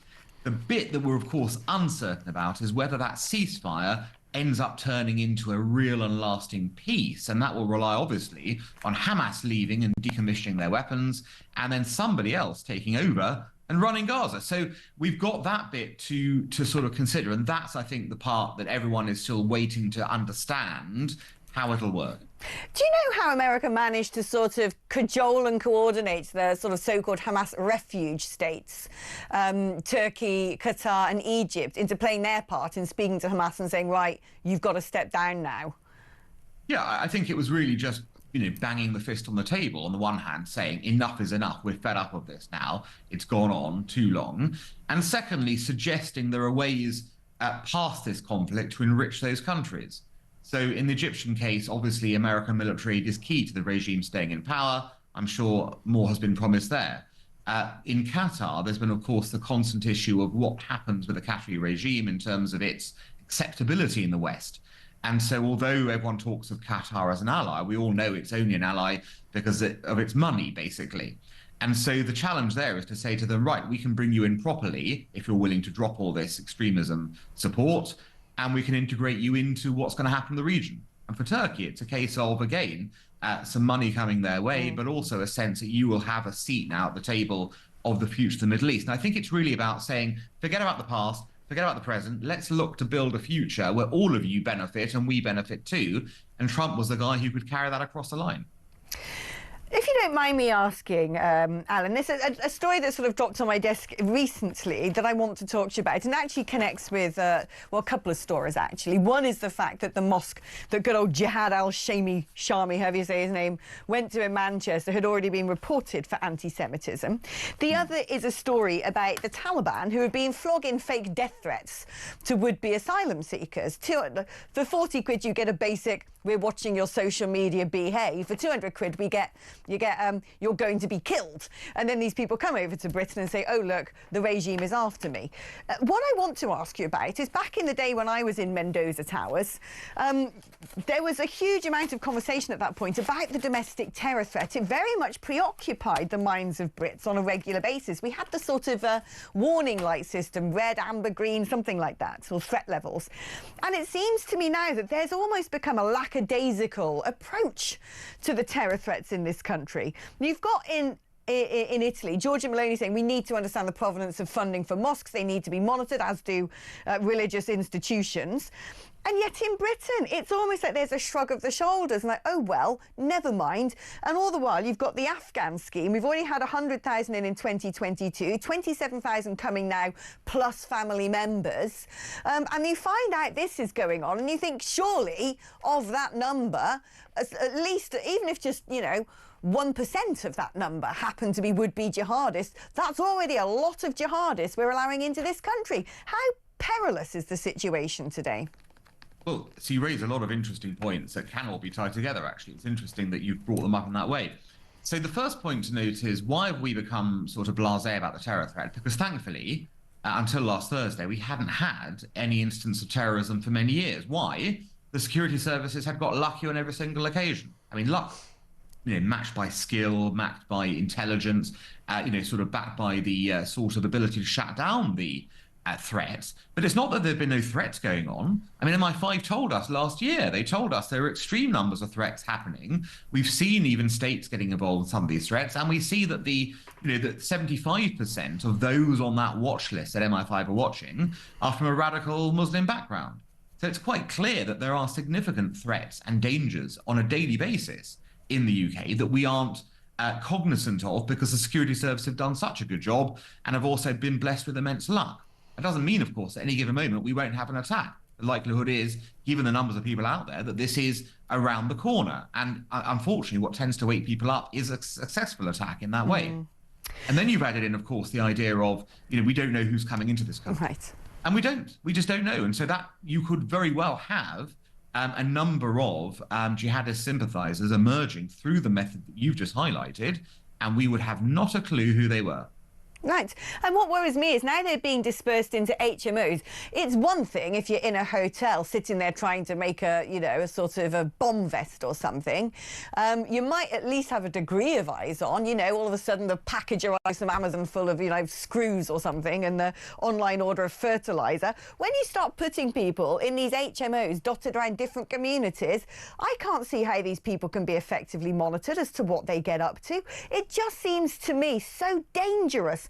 And there's a woman that I follow called Sarah Adams. She's a former CIA agent. She's now a US government security advisor, specialist on Benghazi. And she's been warning for a long time. She knows Al-Qaeda better than anyone. She says Al-Qaeda is now Al-Qaeda 2.0. It's being run by bin Laden's son, who at one point everyone thought was killed, but actually he's not. They've teamed up with ISIS. They're even now unified with Iran. They've got more money than ever before. And she thinks, in all honesty, that the next big attack will be on soil and it will be coordinated mass casualty events like multiple October the 7th in towns and cities across the West. And she actually was warning the other day that this is due to take place as early as December. And when I read things like that and I look at her credentials and I think she's not a nutcase, she's advising the US government. And then I see what went on as soon as there was the attack in the synagogue. All the mosques and all the synagogues in New York went into lockdown. We had an SAS helicopter in the sky, and I'm beginning to think that actually a lot of people have woken up that this could technically be the case.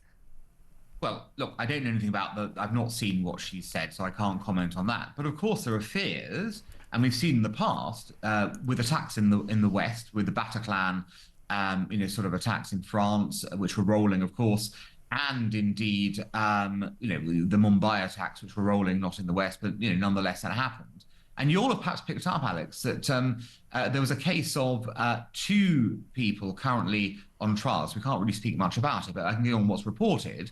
That apparently in this trial, they were caught trying to import or get guns and ammunition that would have been used in a similar style attack. So the reality here is that we do face the fear of a mass casualty rolling style attack. It's certainly possible. To do that does require some degree of coordination, and so far our security services have proven well ahead of the criminals and the terrorists and extremists who are doing these things to stop them. Can it continue there? That's a question. At some point, they have to get lucky once, right? And that's when the problems start. Right, and I don't understand why governments aren't actually declaring the level of illegal immigration an issue of national security based upon the sort of things we're talking about, and actually using that in a way to change legislation to make sure that we can do the utmost possible so we're not letting in would-be jihadists from around the world. Why is successive governments not doing this?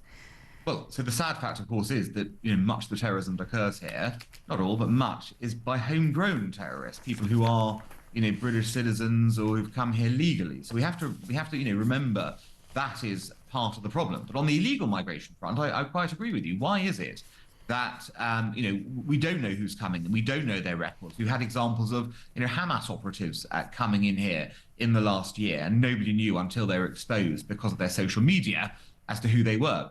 So in reality, yes, there needs to be a tougher focus. I suspect that why, of course, people haven't done that is because they're worried about the implications in the courts and by the activist judges and by the ECHR and such like. And so we know how to resolve that, don't we? We've got to get ourselves out of this legal chaos that means that we can't keep the country safe because we're so busy following laws that judges are interpreting in certain ways. It's ridiculous. It is ridiculous. It's always great catching up with you, Alan. Fantastic to have you back on the programme. Now, we're going to take a short break, the final break, actually, of my show.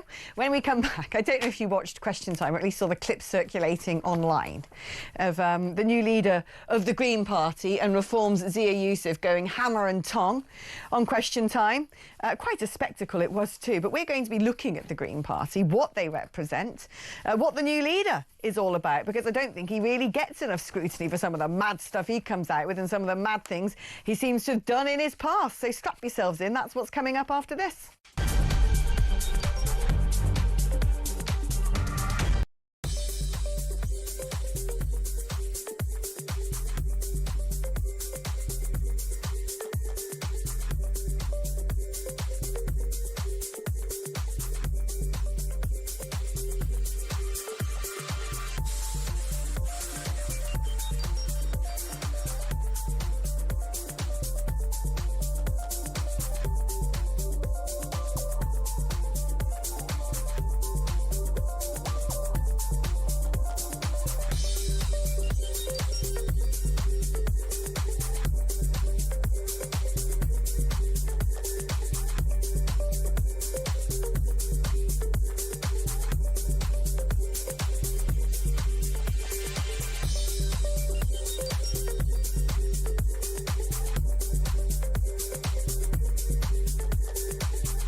There's going to be a war was declared on Israel when Hamas invaded with 3,000 jihadists, when they filmed themselves perpetrating the most sadistic atrocities, when they took 251 hostages, including children, into Gaza, and when their allies Hezbollah, the Houthis, started firing missiles at Israel. We were at war, and the question then is, how do you get out of that war? But how do you get out of the war in a way that brings the hostages home and makes sure Hamas cannot start this war again?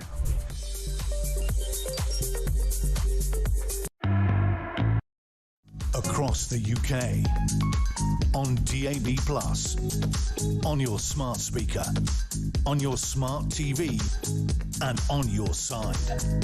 This is Talk.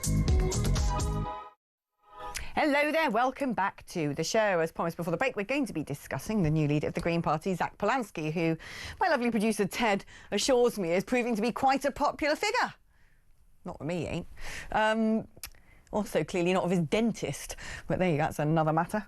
Let's have a little look, because he was on Question Time last night, and there was a bit of a clash with Reform's head of policy, Zia Youssef. Nigel Farage, he joined forces with the Swedish Democrats in the European Parliament. This is a far-right Nazi group. They want to deport people, not based on the colour of his skin, but from the places that they've come from. They also, Nigel Farage, talks about it being the end of democracy because of the way certain ethnic minorities are voting. These aren't robust words, as Annabelle called them earlier, or we've heard on the conversation. This is racism, it's fascism, and we should call it out. Well, there you go. I bet that Zia Yusuf, as head of policy, is very keen to deport himself and his entire family based upon the religion and ethnicity. Ridiculous comments. I mean, it's quite insane, actually, pointing to someone of Muslim Sri Lankan descent and saying your party wants to deport yourself. But there you go. Make it make sense. Let's talk now to Donica McCarthy, who's director of Climate Media Coalition. Because, Donica, I understand that you're actually a cautious fan of Mr. Polanski. I'm not a member of the Green Party. I'm a former deputy chair of the Liberal Democrats. I like to see the positive from all parties that actually contribute to a better Britain. And I think Zach Polanski's eco-populism is a really interesting initiative. I've been talking about that for 2 years. I'm really glad to see some politicians now understanding it. What it proposes is that we tax the rich people who are polluting our planet and trashing our environment, and we use that funds to enable poor people to have a better life. So what does that mean? The rich people who fly 10 or 12 times a year get taxed for a frequent flyer tax, and we use that money to fund rural bus services for the rural poor. Over the last 10 years, we've lost 50% of rural bus services, and that means poor pensioners in rural areas are often trapped and cannot get around.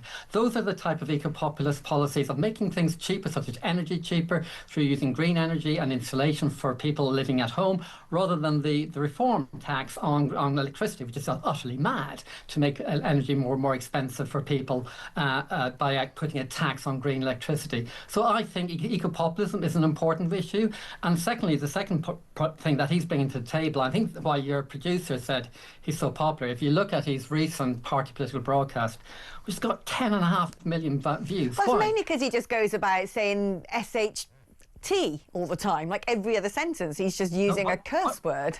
What he actually proposed in that was he actually brought out the issue of the transfer of wealth from the poor to the rich. Since 1990 in Britain, we've had nearly 1,000% increase in billionaires, 1,000% increase in their wealth.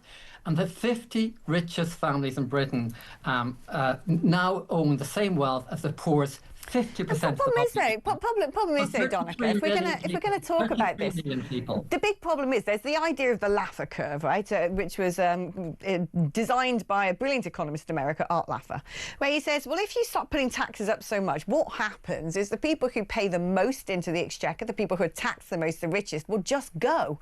And what we've had in the UK is last year 10,500 millionaires left the UK. This year it's 12,500. So in total, we have at least 22,500 multi-millionaires who would have been putting a lot of money into the exchequer who are just not doing it anymore because they've left Britain.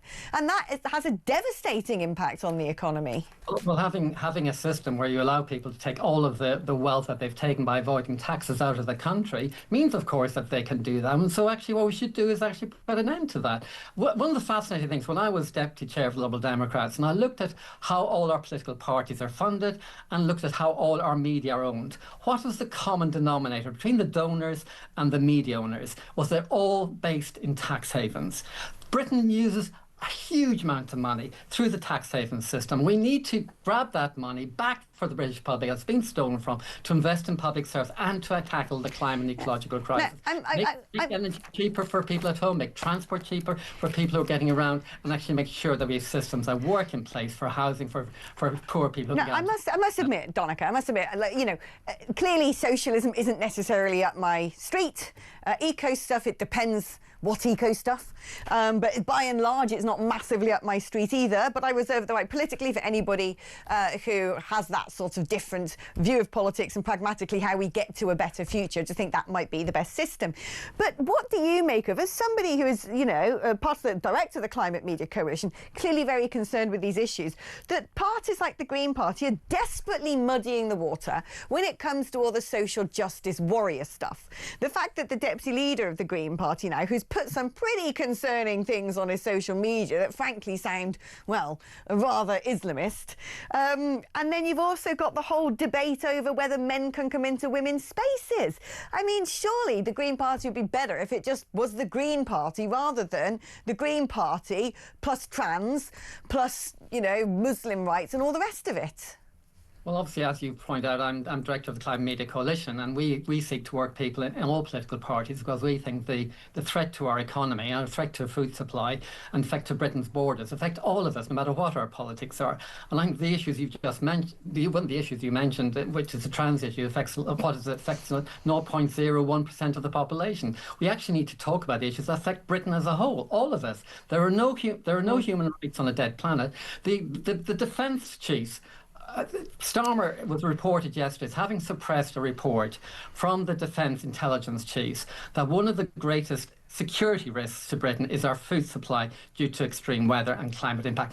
The Welsh Farmers Union actually extraordinary statement said due to the extreme weather from climate change, the Welsh Farmers Union said they can no longer guarantee secure food supply for us. We need to be talking. I thought it was really sad yesterday in the shouting match between Zia and Zach. It was a shouting match from both of them. I think the hot air was very useful. But because of that, they didn't move to the question that they were supposed to debate, which is on climate change. Yes, we need to discuss migration, but we should have also discussed... This is when you talk about, noise, distraction, shouting match, things which aren't focusing on the issues that are very close to your heart. I mean, when... Zach Polanski appeared on Uncensored with Piers Morgan, this is what ensued. Can a woman have a penis? Yes. It's going to take them a long time on the National Health Service to get rid of it, but that's another separate problem. All right. I think we'll leave it on a woman can have a penis. People can I think you're lacking nuance and complexity about a pretty complicated Not really. You couldn't have been clearer. I'm clear, because actually when you want to look at the science... You were crystal clear. Ask a simple question. But you're laughing at it, which I think demeans trans people. Absolutely ridiculous. What have you got against trans people? Why are you punching down? Why are you not saying nothing against the real trans problem people? in this I've already country? told you that I think trans people... You sound like you have a huge problem with trans people. No. It sounds to me like you don't understand what a woman is, which I think is a huge problem for someone leading a party in this country. A woman is a gender. Sorry? You said what's a woman? No, a woman is a is gender. A biological and gender female. is complicated. No. Gender is a spectrum. It's not complicated. A woman is a biological gender a spectrum? Is it that binary? Do you think people are born male and female? Not necessarily. Oh, for God's sake. I think it's more complicated than It's that. not more complicated, Zach. Well, it's not more complicated than that if you're a TV show host who wants to make it binary and ridiculous. Zach, you're going to have to work if you want to have a nuanced Let me conversation that actually reflects science when I asked you if you and wanted information... when I asked you if you want to be Prime Minister, there is not a cat in hell's chance of you ever becoming Prime Minister if you don't know what a woman is. The UK Supreme Court has made it crystal clear. But that's not the Supreme Court's job. The Supreme Court's job is to look at legislation lay down the law and of then the make a land. legal ruling. OK. So you know more than the Supreme Court? Well, yes, actually, in this case, yes, I do. I mean, that's the problem, isn't it, Donica? This blimmin' debate that keeps going on and on and on with zealots, which is what I think he is, because as a woman, I would be very freaked out if a man with a big girt beard came into my changing room or into the public bathroom. I'm a woman, I get to say that. I would feel scared, right? And the problem is the Green Party, instead, when the Green Party was originally founded, it was all about green issues. It was all about saving the environment. Now it seems to expend a lot of energy on these crazy top-down activism, social justice, warrior issues that the vast majority of the population absolutely despise. I think what we've just experienced is exactly the problem that I identified. The media focuses on something that affects 0.1% of the population, blows it up and talks endlessly about it. He didn't ask him about the issues that affect the cost of living for people, poor people, for the cost of living for their food, cost of living for their housing, cost of living for their transport, all of which are going up above inflation. Those are the issues that eco-populism that Zach in other fora rightly talks about. We shouldn't be spending all our time talking about issues that affect 1.1% of the population. Well, you do wonder, this is what I'm saying, it's called the Green Party, not the Social Justice Warrior Party. I think it'd be doing a lot of people in your movement a favour by letting go of that craziness. But would you agree if Piers Morgan had actually had an interview with him about what does he mean by eco-populism, rather he brought up the issue and focused on for like 5 minutes. It was Piers Morgan put it at the centre of that debate, not Zach. Zach would probably, I hope, would want to talk about eco-populism, how we make Britain's cost of living cheaper for people who are in the working class who need it to make their food cheaper, their transport cheaper, and their home heating cheaper. And that's what a green eco-populism agenda does. And I think taxing the multi-billionaire class to do that, who are polluting us, is the right thing to do. Donica, it's been been wonderful catching up with you. Thank you ever so much. I've got some breaking news here, and I'm going to do a little fist pump of celebration here. Hamit Çoskan, who was found guilty of a religiously aggravated public order offence after burning a Quran outside the Turkish consulate in London, has won an appeal at Southwark Crown Court against the conviction. Get in there, Hamit. Yes, you get in there, son. Do you know, I'm not saying it's a good thing to burn religious books. It is not. It is appalling, disrespectful and crass. But he was doing it because of the tyrannical rule of Erdogan in his country, who's Islamising Turkey. And in a free nation, you can't have a situation where someone can't protest in whatever way they want, then get stabbed up by someone who disagrees. A person